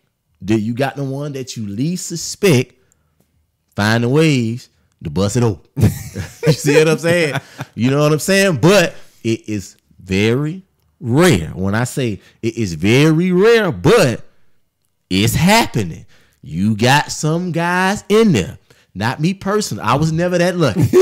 I was never that lucky. I hoped my entire time that I could do that. All 10 years. It never happened for me, but it has happened for quite a few dudes. Like, and these are the females you will not suspect. That's funny. And they showing love. Like, so, all right. So, musically, like, when did you say, okay, you know what? I got this time. Let me go ahead and. At this point, it's no point to do a cover up. All right. You in there now. So it's survival of the fittest at this point. Right. That's going to be a given. So the whole time you living your life, you thinking you got to put a cape on. Now you have no choice but to put the cape on. Yep. All right. That's there. It's permanent now. Ain't no more facade. That's what it is. When do you say, okay, cool, this is me now. I can get back to the singing now. Right. I need advice so I can make it home. I need something to say, hey, look, I need to make it home. Great question. So, all right. So that switch came from sitting in there seeing these 3, 4, 5 time repeat offenders, and he done did 5, 2, 3, 10, back again on a 4. You know what I'm saying? And you seeing people come back and forth. Like, hey, remember from? Listen, that's crazy. It's a specific dude. Since I've been in, when I got in there first, seen him at my first camp. I seen him twice after that first time. So I seen this dude 3 times. In the midst of that 10 years, he was back twice after I saw him at the first camp. How did it make you feel when you know you got 10 and you know that if you was given a chance to get out, you wouldn't even come back? Bro, like it's crazy because my bunkmate, when I first got to Wheeler, my bunkmate had 2 life sentences. I'm 18 with a 20-10. My bunkmate got 2 life sentences. He got 2 life sentences. He was from the A. Never come home. He got 2 life sentences for 2 bodies his brother committed. He just didn't want to tell on his brother. So y'all was in there in the same predicament. Like, this man literally, like, I'm sharing a bunk with a man that got 2 life sentences, and all I got is 20-10. And I'm 18 at this time, and he's like, well, he's roughly like, what, 25, 27 at this time? You know what I'm saying? And he's both of y'all still young. So, man, this man cried to me, man, like, little bro, man, if you don't do nothing else, man, just stay out. He said, bro, you got a chance. Like, you got a whole chance, man. Just stay out. He said, bro, I ain't got no another chance, bro. You know what I'm saying? He was dealing, you know what I'm saying, with the Islam. He was Muslim, and he was blood, and he was from Atlanta. He was just involved in it because he was just trying to figure it out, bro, and it was tough. So he'll see me down there, like, you know what I'm saying, writing. He'd be like, bro, what you writing? You know what I'm saying, music or whatever, bro, but you know what I'm saying, I'm just, he's like, look, bro, if you serious about it, stick with it because that worked. So it wasn't until I got to prison where folks was just encouraging me, like, bro, this work. And ain't that crazy? Because outside you feel like you had to put on a facade to fit in and not get tried. But in a place where you can go get tried anyway, it's like, hey, sing, rap. Do that because that's what's gonna get you. Then when I say the people I ran across in prison was my biggest supporters, and still my biggest supporters to this day, they would not let me quit. Him, one in particular, people that see me doing it, I don't care who they is, I'm talking about. I don't care what game, like they put on like, bro, stick with it. Let me hear something. All right, look, bro. Critique, Ben, you could do this, change up with that, you know what I'm saying? Add a little melody into it. That's what's going on now, Ben. So helping me with that growth. So when it clicked, to answer your question, when it clicked, it was like, when I started seeing like, you know what I'm saying, like artists like Trouble getting out, blowing, I'm like, okay, yeah, bro, like this work. You know what I'm saying? Another artist, you know what I'm saying? TK Kravitz, you know what I'm saying? He don't get enough credit, I feel like. He was another artist that I heard on the radio that kept me motivated. You see what I'm saying? Right. So when I hear somebody like Trouble, when I hear somebody like TK, I'm like, okay, yeah, he from Augusta. You know what I'm saying? He doing his thing, you know what I'm saying? And TK get a lot of flack, you know what I'm saying? But I'm saluting him and I'm giving him his flowers while he here, because, bro, like, me hearing him on the radio, inspiring. Bro, it was inspiring, bro. So TK Kravitz, look, it's a salute, man. If they ain't gave it to you, Goostahvay giving it to you, man. So it was like in those moments where I felt like, okay, bam, this is what I'm doing. This is what I want to do. But it was still shaky and it was still wavy. So even when I got to them points where I felt like this is what I was supposed to do, I still gave up. You know how many times I gave up on music? And what made you like what is it? Is it the fact you still got this time? Like yeah, it's cool, but when you sit down and think about it, I still got this time. Is it something like that? Bruh, it was me knowing that I had 10 years. It was me knowing that I couldn't record music. It was me knowing that when I know that I was 18 and I wasn't going to get out until I was 28. So me talking about stuff that's going on when I'm 18, the reality of it, I can't really talk about the same stuff when I'm 28. So that was another factor. So, bro, it led me to literally like throwing away 5 whole books of music, bro. Like 5 whole books of music, all because I was stressed about not being able to record. Oh, I got this time. I can't record this music right now. Oh, this, man, it's not going to work. Like, it's not going to work. So, man, when I got to that point to where I threw away 5 books of music, like I was in a space, like I was in a soul searching space. I was in a space like trying to find me, like it was like self-examination. I need to know who I am. I need to know what's my purpose. Like, what am I trying to do? What is life? So after throwing it away, I made myself a promise. I said, listen, if you come back and you open the pad, and once you put your pen on that pad and you begin to write music that was better, and you see an elevation from everything that you just threw away, this is meant for you.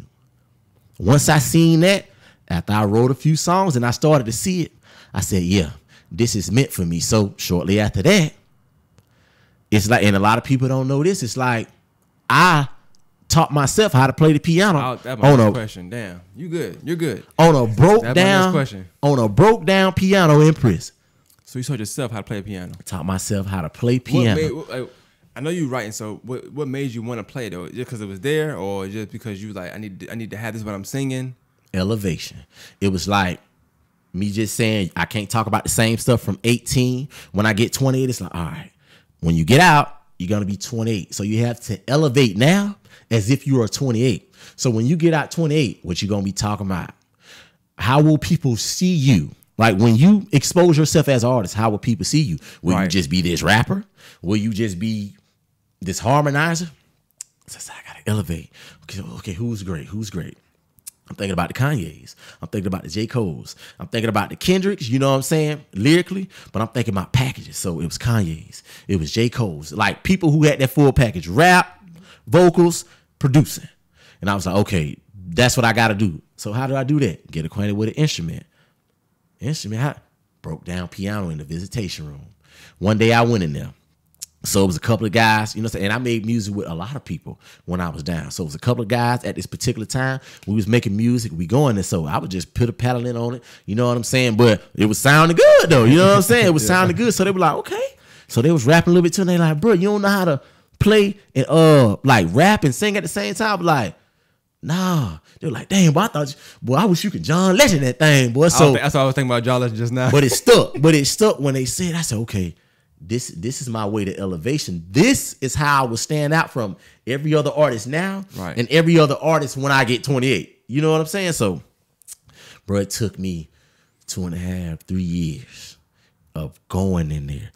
All right, so this is how it played out. The only reason I was able to go in there on a Saturday to practice was because the warden, you know what I'm saying, I was getting into trouble around there, going back and forth. You know what I'm saying? He was ready to ship me on the other side of Georgia. You know what I'm saying? Situation happened, man, and got in some trouble, went to the hole for 3 months, man.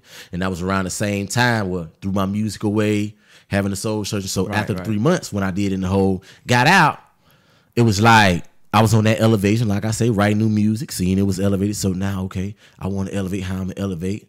So I started teaching myself on the piano. The only way he was allowing me to go in there and practice on the piano is if I went in there on Sundays and sung for the church folks. Wow. So look, full circle. Full circle.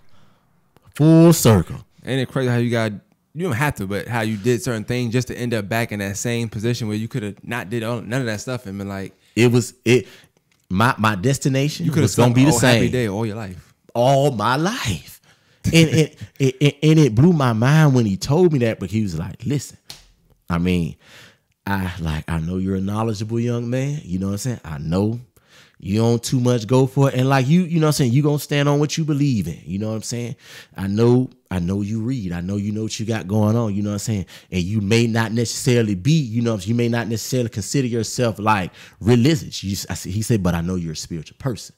He said, but the only way you can come in here on Saturday and practice, you got to go in there with them church folk on Sunday. I don't want to hear it back. You know what I'm saying? You ain't religious. You ain't no Christian. You got to go in there, play the piano, and sing for them folk. But it started off with me just singing because I didn't necessarily know how to play and sing.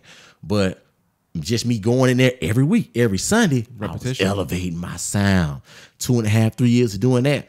Now I'm rapping, singing, and playing the piano at the same time. So Saturdays, I'm working on my own music. Sundays, you know what I'm saying, I'm singing for them. But if I wasn't going in there singing for them, I wouldn't have got my vocals back right. It would just be me trying to do music how I want to do it. But going in there every single Sunday, it forced me to get my vocals right, which led on down to like at the end of the year, bro, I was doing Christmas parties in there. Like they would have, it's all right. So Christmas parties in there, that had a prison, like the entire prison, you know what I'm saying, in a specific room, visitation room, and they'll have like, you know what I'm saying, maybe outside people, like outside churches or whatever coming in with fruit, you know what I'm saying, cake, you know what I'm saying, you know what I'm saying, or other like people coming in singing like Christmas carols or whatever. Right. So at this particular prison I was at, man, they started like, hey, listen, you know what I'm saying, the guys want you to perform at the Christmas party, man, so get yourself together. Man, when I say like, man, I went through a lot and I understood who I was as an artist by doing those parties, bro, because it was like a performance in a sense, like me preparing myself for a performance because it's outside people, prisoners, the warden, like everybody in here, like trying to see what I'm talking about. Like, okay, let's see what you've been working on. Like we hear you and see you in here all the time. It's almost like your auntie all over again. Yep. Exactly. That's dope. You know what I'm saying? That's dope. It's her and so many people. Yeah. Bro, so it went from me going in there like, bro, so I got banned. I got banned one year from the Christmas party, right? And the reason why I got banned was in a lot, like, you know, a lot of people who like, you'll hear people and a lot of people be able to vouch like, man, it was a song I wrote. And at that time, you know, the Ed Garner, Trayvon Martin, all that stuff was going on. Right. So, you know, that was a touchy time. And at that time, I wrote a song about it. And I merged two songs, which like they played out for like 10 minutes straight. But I knew was appropriate because it had no profanity in it. So I knew that it was no possible way or no possible reason that y'all could stop me from doing this unless y'all was just like, they like the message. Listen, when I say, bro, I put this on everything. You had like, you know what I'm saying? You had Arab people, you had Caucasian people, white, like, you know what I'm saying? You white, black, Arab people, just different types of people. When I say I was getting different vibes and different feels the entire 10 minutes, but it did not faze me to where I would channel it. Right. Like, bro, it was this specific white dude, man. When I say he was like red, like just so red, like just looking at me the whole time, like, I cannot believe you just sat up here and did that. But like the prisoners and the black folk in there, like, they felt boy, it. Boy, that's what I'm talking about, boy. You got banned because the song was too real, pretty much. Because the song was too real, no profanity. Probably ruffled too many feathers, and they probably went and complained and all that stuff. Yeah, too. and so, but in the warden told me, like, the actual dude, like, you know what I'm saying, he was big in that county, and he actually runs the Christmas party. He told the warden, I don't want him back in here. Damn. So I said, bro, I ain't do nothing. He was like, come on, you know what I'm saying? He told me he don't want you back in here, bro. You can't go back in there, bro. So the people was like the prison, they was standing up for it. They were like, nah, bro, that's dead wrong. Y'all just mad because, bro, like speaking on real situations. Like, bro, we got the freedom of speech. You know what I'm saying? And if it was just that bad, why y'all ain't stop him? Y'all wanted to hear exactly what he had to say because he was speaking the truth, bro. When I say, like, it's a different feeling. Like, you know how you can do a song, you can get people to rap it along with you, know it word for word, catch that vibe.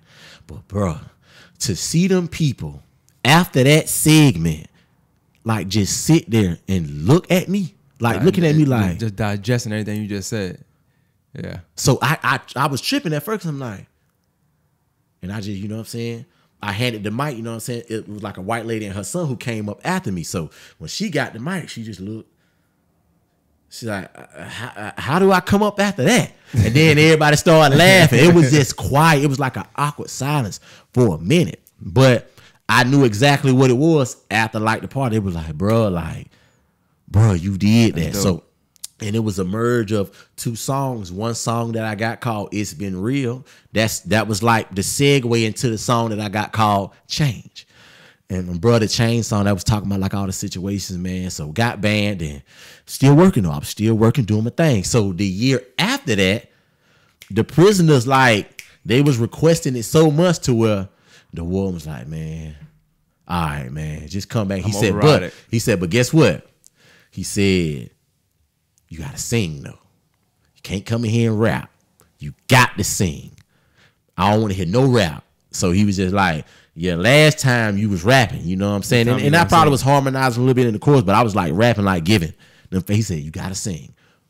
The moment I hear it sound like you trying to rap. So I wrote a song. I wrote a song called It's All Good. And I wrote it for me feeling and being in that zone of like, all right, bro, okay, it's a lot, it's stressful, you know what I'm saying? You're going through it, you tired, you hurting, but listen, like, the best it'll ever get, it hasn't been done yet, you know what I'm saying? Because you're still here. So you're going to grow, you're going to elevate, you're going to get better. And what you see now, what you consider great in like artists and like what's out there now, like the best, like, it's yet to come because you have not reached, like, you know what I'm saying, society yet. Like, when you get there, you will see that what you look at, you are that spark and you are that greatness that you're looking for. So it's a reminder for me and others who hear it. So I said, okay. It's like, okay, so pretty much the lyrics is just like, just chorus wise, the best it'll ever get, you know what I'm saying? Oh no, it ain't been done yet. And then it's just expressing and explaining, like, I vent, then regain focus because I know it's all good. You see what I'm saying? Like, you feel this and you have to let it out. You channel it, you let it out, but you regain focus because you know it's all good. You know, cause you look back on situations. I used to tell a lot of people that, like, that in there, and I tell a lot of people now, if you can look back on situations you've endured, that's a sign of strength within itself. So it's just that keep going. It's just that fight. It's just that pressing on. So It's All Good wrote that song, man. And like I say, people would come, bring like the fruit, bags of hygiene and stuff, and baked cakes. And there was a specific lady, name I'll never forget her. Her name was Miss Hazel. Every single year she used to bake cakes for the prison. And every single year she gonna make sure she get up there and tell us, look, I baked every single last one of them cakes with love. And and gonna speak to make you feel like, listen, y'all, like I'm serious. Like I stand over that stove and bake all these cakes every single year. And she said, I ain't gonna lie, I don't be wanting to do it. And she said, but listen, I do it because I know how I'm feeling, and the feeling that I feel from not wanting to do it, it can't compare to you being in here. She said, so like I'm y'all grandma, I'm y'all mama, I'm y'all girlfriends for the holidays when you can't talk to them, you can't hear from them, you can't be around them, right? Bro. She wanted to be that figure, and she was, you know what I'm saying? So talks to her in there, you know what I'm saying, towards like, matter of fact, the last verse, it's pretty much speaking on, man, like lyrics written out of love, you know what I'm saying? Pressing for days, oh, a wonderful feeling to see precious Miss Hazel. Thanks for the love. You're considered an angel. Your spirit allows you to go places we can't go. So it's like with her always expressing like I'm making it out of love. It was so easy to write that song. In my last year there, I performed that song, and I performed it at a tempo to where it could just be straight singing. Like that was my song initially, like where I felt like I could be creative out of my creative. And I also wrote it like a Christmas song. You know what I'm saying? Like on the subject and on the terms of Christmas. Like jingle style. You know what I'm saying? And it was more so not upbeat jingle, but like it still had that laid back, soulful. Soft feel. You see what I'm saying? So, and I like when I go through my music and that's the song I forgot about. Like I got in space to what, man, like I got gospel songs, bro. Written country songs. How many songs you think you wrote while you was in prison? Woo! From the 5 books that I wrote to like the 4 books that I wrote after that, man, out of all my time, I know I done wrote over 1,000 songs. Over 1,000 songs, bro. So let me ask you more so like, so you now when you realizing you're closer to coming home, are you in prison all 10 years? Do you go to halfway house at any point? Like, all right, so I got to, man, I had like 10 months left. I had did what maybe like. Is that guaranteed though? Like you said 10 months left, so that guarantee you can only do 10. You could do 12, 13 if they want to do 2, or the 10 is guaranteed 10. And oh yeah. All right, so with the mandatory minimum that I had for the armed robbery, I was gonna have to do like the 10 anyway. So you might do more, but 10 at the minimum. That was 10. the minimum. They call that mandatory minimum. So I got like 10 months left, and I got blessed. The same warden, you know what I'm saying, who I was going back and forth with, he was ready to transfer me. We always going back and forth, you know what I'm saying. I got into a scuffle like with the warden and everything, man. Like he saw the growth. And my last day there, when I was in the hole, before he sent me to the halfway house, we had a man-to-man talk. Out of all of the years I've been at that prison, we going back and forth, arguing, going back and forth, cussing each other out, like scuffling, fighting back and forth, like with the warden. So, man, the man told me, he said, listen, I done seen you grow up around here, man. He said, so you may not want to take this. He said, but I got to be a man to say this. He said, I kind of looked at you as a son. You know what I'm saying? He said, but he said, I ain't going to say too much because so I don't want you to think I like you, because I know we don't like each other. He said, but like being honest, man, I seen you grow and I'm proud of you. He said, but if you don't do nothing else, he said, because you know a lot of people get out, come back. We talk about that all the time. He said, but if you don't do nothing else, man, if you don't remember nothing else from me, I want you to remember I told you this. You grew into, you know what I'm saying? You grew into your maturity, you know what I'm saying? When it came to levels of, he's like, you grew into your maturity. He said, but when it comes to that music, you a bad man with that music. So I was like, appreciate that. He said, man, look, if you don't remember nothing else, just remember that. You a bad man with that music and do something with it. He said, please, man, just do something with it. I was like, dang. I was like, yeah, man. So, but where I'm going though, you know what I'm saying? Because he had me in the hole. He ain't tell me why I was in the hole, but you know, so I've been in the hole quite a few times without. And I already know he just bothered me. You know, he just like I done been in the hole a lot of times without a writer. It's just like he'll just put me in the hole just to bother me, want me to act out, want me to do something. So that particular time, it was just like regular, but he came back, he was like, listen, you got 10 months left, man. I'm finna go and send you back to Augusta. Like it shocked me because I thought he was lying. He said, I'm gonna send you back to Augusta. I was like, what, bro? after all of that time, bro, after 9 years, bro, and 2 months, 9 years and 2 months, bro, you gonna send me? So he sent me back home. So I went to the halfway house for the remainder of that. You know what I'm saying? Dope. And that was a blessing, man. So until you get out, you know, now your mindset, you doing music now, right? Yeah. You're an artist now. All right, no more cape, no more. Yeah. You sing, yeah. You rap, and you got your respect. Exactly. All right, you got the whole package now. The whole package now. So, how do you maneuver, like, as far as like reintroducing yourself as, hey, I sing and rap, y'all? Ooh, perfect. I'm glad. Thank you for asking that, man. The way the quote unquote game is now, musically, I mean, you got all the terms. You got microwave, bubble gum, mama rap, whatever they want to call it. Me personally, it's just music to me. But what people gravitate to more, because you got people, you know what I'm saying? People still drinking, getting high. It's vibey. Mm-hmm. You know what I'm saying? It's on energy and vibe now. So you know what I'm saying? If the beat fire, you know what I'm saying? Pretty much anybody gonna vibe to it. You know what I'm saying? It ain't now. It's not necessarily about what you say. My music is a lot about what you say, due to my life and my story, because I feel like it's so much more that can be, you know what I'm saying, like spoke about. So, but that's just me, and that's my creativity. I understand the lane and I understand the vibiness of it, and I salute it. I like it. Like, I like the mumble rap, the bubble, whatever they call it. Like, I like it because like it is vibey, bro. Right. Like you can't get away from it, bro. Like you got. I mean, you try to ignore it, but I mean, they but play like, so much. Yeah, but I like it, but it is vibey because I find myself a lot. Like when I'm just in my zone, like it get me right. Well, like, you got to think at that point, you're not thinking what they say anyway. You just you hear the cadence and that's it. It's just cadence. And I may get, it may be a specific line or a specific bar, and it's entertaining. It may make me laugh. Maybe like, man, what he just said? Like I like it. Like it's entertaining to me. But my music in general, that's just how I come off. So me introducing myself, when I first came on, I was like, okay, I still got the mixtape, just got out type vibe, or you got to get out and you got to drop about you just coming home, right? What you did, how it went, all of that. But I learned after I got past that stage, because it was tough, because I'm still getting out trying to figure out, like, okay, I got to crack the code.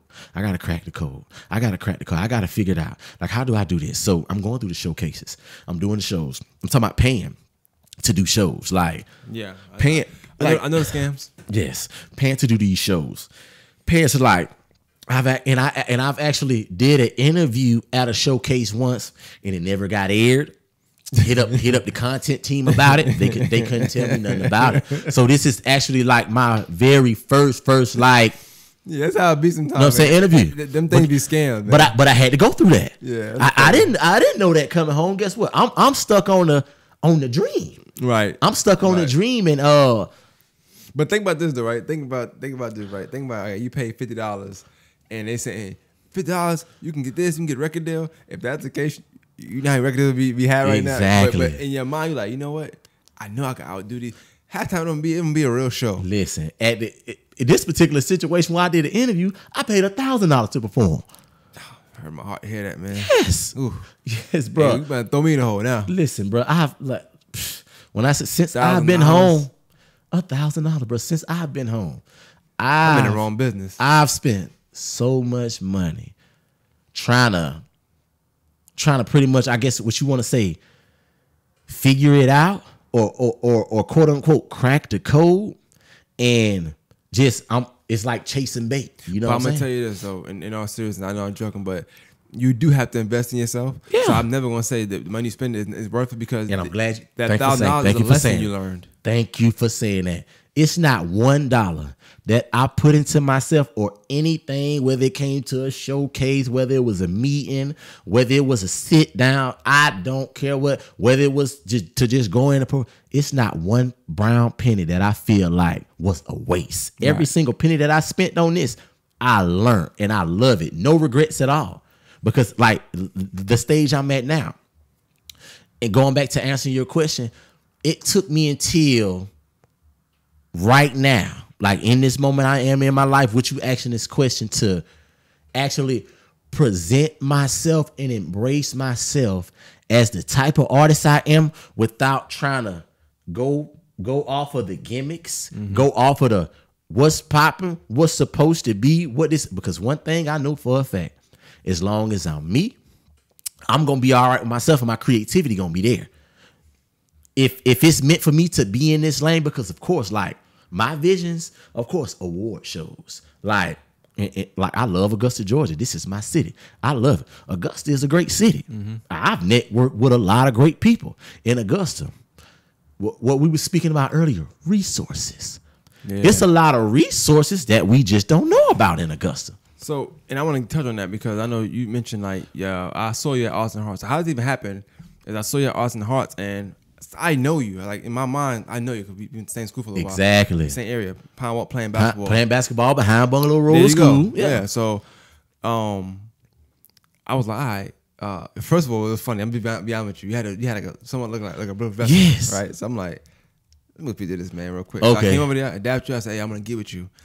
I had been seeing your stuff for a minute. You send it to me sometime. I share it. I watch it. I like it. I share it. And I appreciate it. But I always feel like timing is everything, right? So when I saw it, I said, this is the best time. To me, it does a couple things, right? For one, it's Austin Hearts. Yeah. I know it was your first time going. My first time going. Yeah. I was getting paid. Their first time this year, right? So I said, what better way to reach out to somebody than at a prominent show in your city? Just off that alone, you can say, well, that's what got me here, right? In this spot right now, Austin Hearts. So I want arts to get a better look in the city. I want arts to be more publicized in the city, right? So like that was why I said I'm gonna reach out to him then. I'm gonna talk to him then. I come to you, give you a file. I know you. You know me. What's up? Hey, I'm gonna get with you. Cool. Big. And then from there we go from here. You know what I'm saying? So those resources, people look at it as like nothing. It's nothing. No, it's something. That means something. Yes. You make a lot of money on Austin Hearts. Man, look, it blew my mind. Arts make a lot of money in the gut. It blew my mind. You talk about, wanting to say you rap versus sing, but it's a lot more successful singers and jazz musicians and piano players and instrument players from here than rappers. I'm just be honest. And Arts and the Hearts introduced me to that, man. It's so many that's really successful. They on tour. They don't brag and boast about it because they not like, they may not be the main attraction. Yeah, the flash. But they get paid really to play the piano on the road all year long. And that's what it's about. And that's what it's about. It's about making money off of it versus you just putting money into it. It's about getting it back. So for me, like to answer that question, man, I could say, and it's crazy. And I've been out 2.5 years now. Right now, in this moment, the space I'm in my life, where I feel like now, like I appreciate this because I needed to talk. I needed to get it out. The space I'm in now, I see and I understand. My creativity, my music, and my artwork, it's needed. And pretty much shine away from, you know what I'm saying, the gimmicks, the what's going on, the what's popping and what's hot. I got to let that be that because I like that. But guess what? I have to stay in my lane and stay in my creative to present that. So now is where I feel like I know for a fact the merging of instrumentation, me playing the keyboard, piano, and rapping and singing all together at the same time is exactly what I'm supposed to do and who I am as an artist. Well, one thing I like about what we just did here in this whole podcast of us talking is like, it's almost like a story. So normally I'm asking questions. I still ask questions during the time, but it's more so it's almost like a book. You just tell me everything. You just go on page to page. You know what I'm saying? And I want people that's watching this to see what I try to convey a lot of time when I have people like you on who had a past and like maybe made a mistake, maybe chose the wrong path a little bit and got back on the right track, is the fact that you don't have to choose that path. That everything you did led you back to where you started from the get-go. Anyway. You know what I'm saying? So almost like you wasted not even 10, but you think 13 years, 15 years. So you think you did 10 years, but you really did 15 years. Yeah. You shackled 15 years for something that you back in square one, but you could have been from the get-go.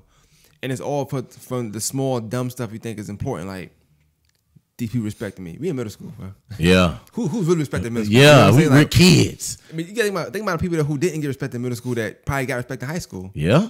Who didn't get respect in high school, but when you come out home, you home now. Now they got all the respect. Like, oh, bro, bossed up. They got the cars. They got the career. Right, like, but they was lame in middle school. You just took the words out my mouth. We calling them like we calling those type of people lame and bro ain't built like that because he in school or he had a job in school. They lame because they got together. They lame because they had people around them to say, hey, look, be yourself. That's okay to be you. And at times with society was telling them no, it wasn't, they stuck with it and said, yes, it is. And the thing about society, and I'm glad you said society, bro, because coming home, and I know I can speak for like everybody, like coming home and people don't speak on it because it's like, it's a touchy subject, man, because people, it's like they don't know how to respond or react when society doesn't get them. Mm-hmm. And this is with family, this is with friends, this is with relationship.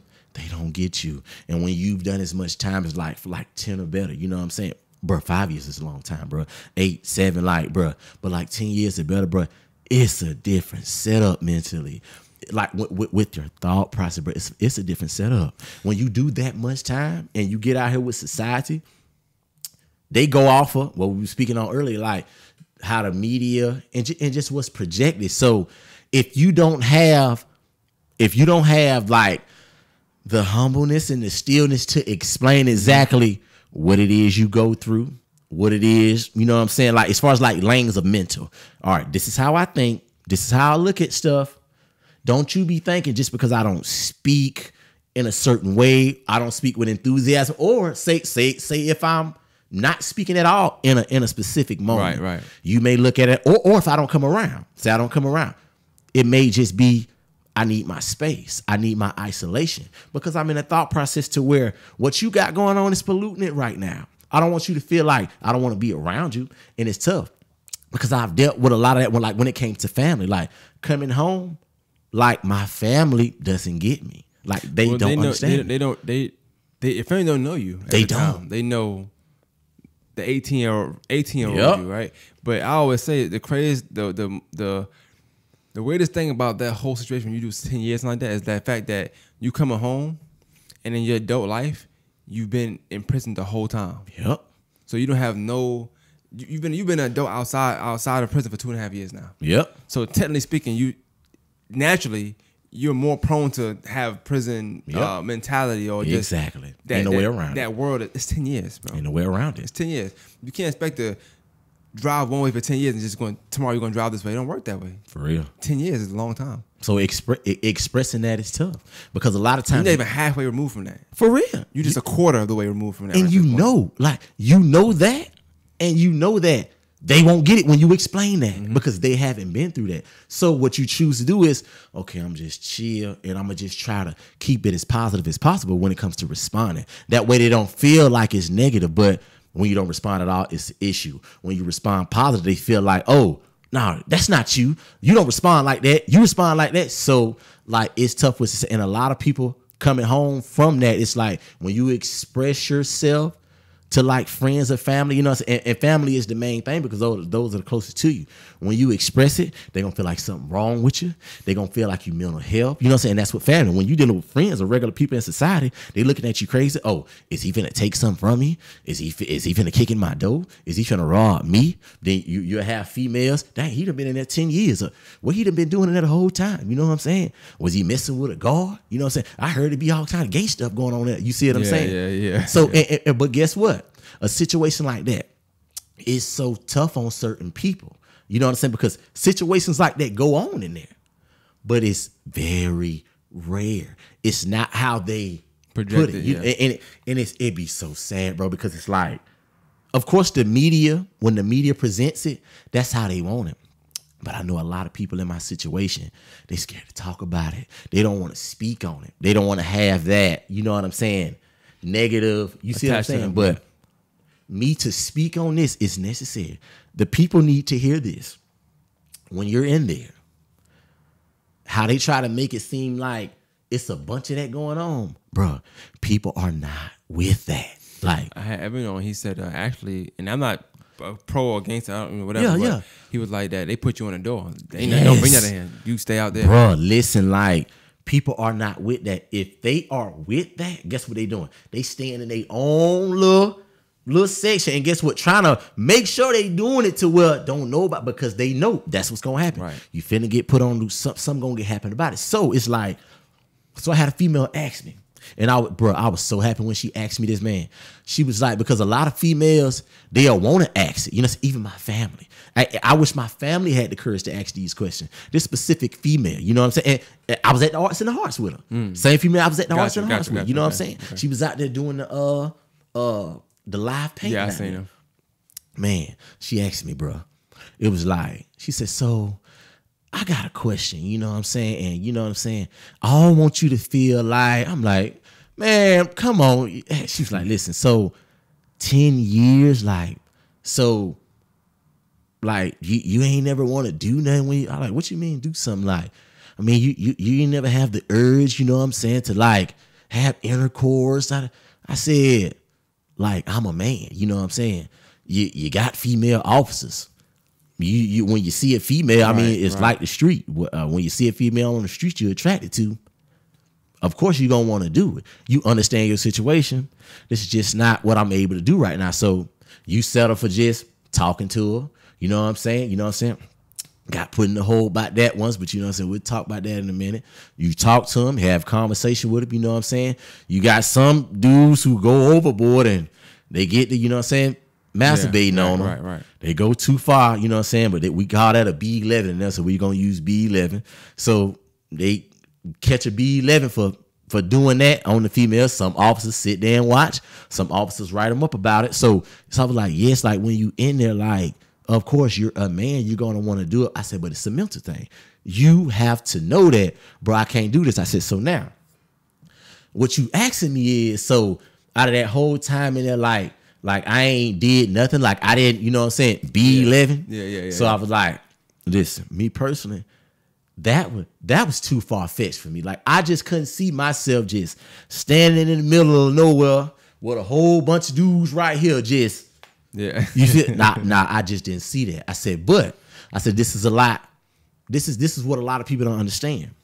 You had like at specific prisons, you know what I'm saying? One prison in particular I was at, you had like a shower to where you had like plexiglass around it.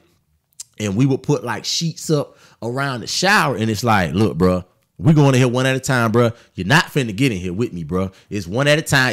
It's enough people to where we could take showers one by one and everybody can get a shower in throughout the day. Hey, ain't no doubling up in no shower trip. Nah, bro. I'm taking a shower by myself. You know what I'm saying? You got people at that specific prison who can vouch for it, bro. We should take showers one by one, but that's not at every prison because you got certain prisons that got just like wall showers, and that's what it is. But this is how you do that. You got like utility closets, like chemical closets and stuff like that. So when you got the orderly cleaning up the dorm or whatever, we'll tell them, hey, look, you know what I'm saying? Hey, keep that closet open, bam.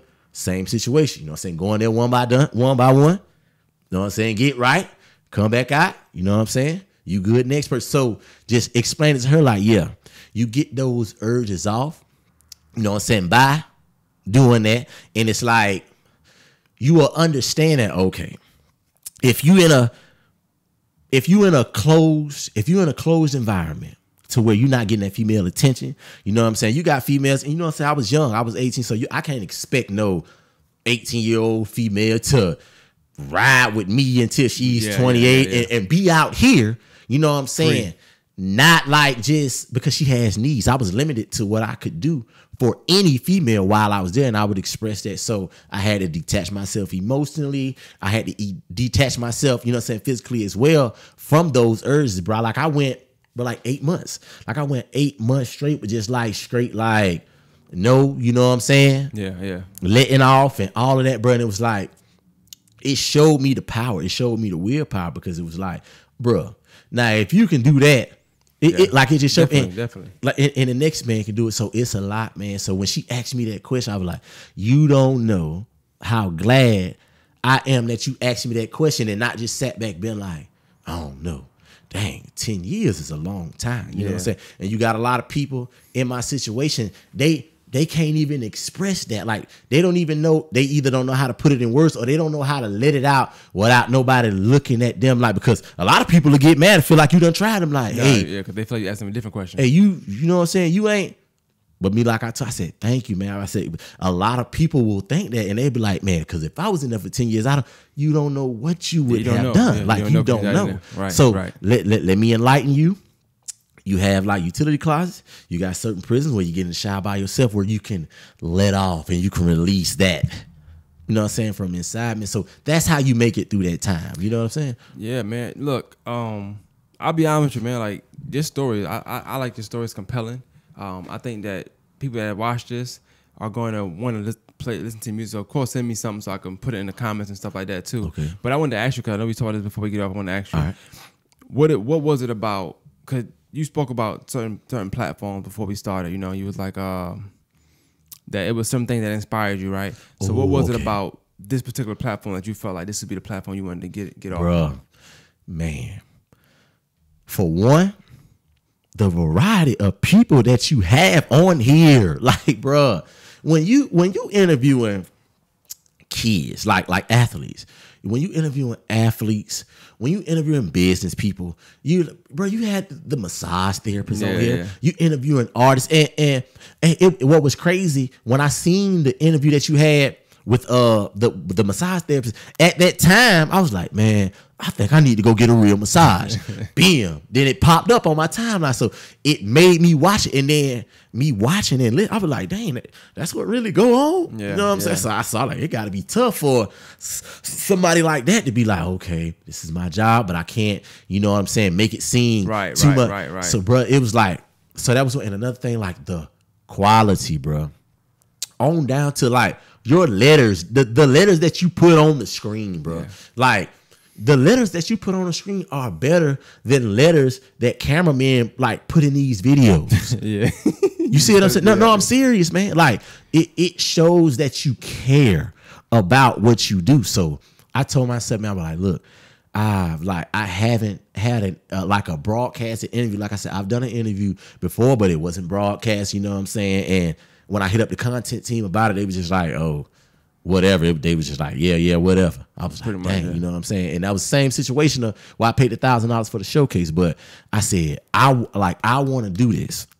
But I was still in that, you know what I'm saying, battling space, going back and forth, trying to figure out what I need to do, how I need to do it. So when you see me at Arts in the Hearts, I was still in that space. But I already had in my mind, like I need to talk. Like I need to let people know what's really going on. And I need to speak about the stuff that a lot of people are scared to think about. You know, right. I mean, I need to speak about the stuff that a lot of people are scared to talk about. You see what I'm saying? See what happened when you choose art. You chose art, and then it just happened that day. Like, boom. You could send your link out 1,000 times. You could send somebody music. You got to be in those spaces. It's all by chance, bro. Like, everything is by chance. I promise you. Like, ain't nothing just spur of the moment. It's all like by chance. By chance, I seen you there. By chance, I was there. It's artsy. Hey, let's get up. Let's do this. It happens. Boom. You know what I'm saying? I agree. Like people, networking is cool. Don't get me wrong. Nothing wrong with networking, but it's always deeper than that. It's about being in certain places at certain times. About somebody seeing you somewhere and be like, okay, you're serious. Seeing you out in Hearts. Seeing you around Baruti Tucker. I think you was next. Baruti, yeah. So it's like I'm like, okay, he's serious because he's serious. So I know if you're around him, you're serious. Your environment, all that matters. Just like in your story, you know what I'm saying? If you're around what you're around, you get around that.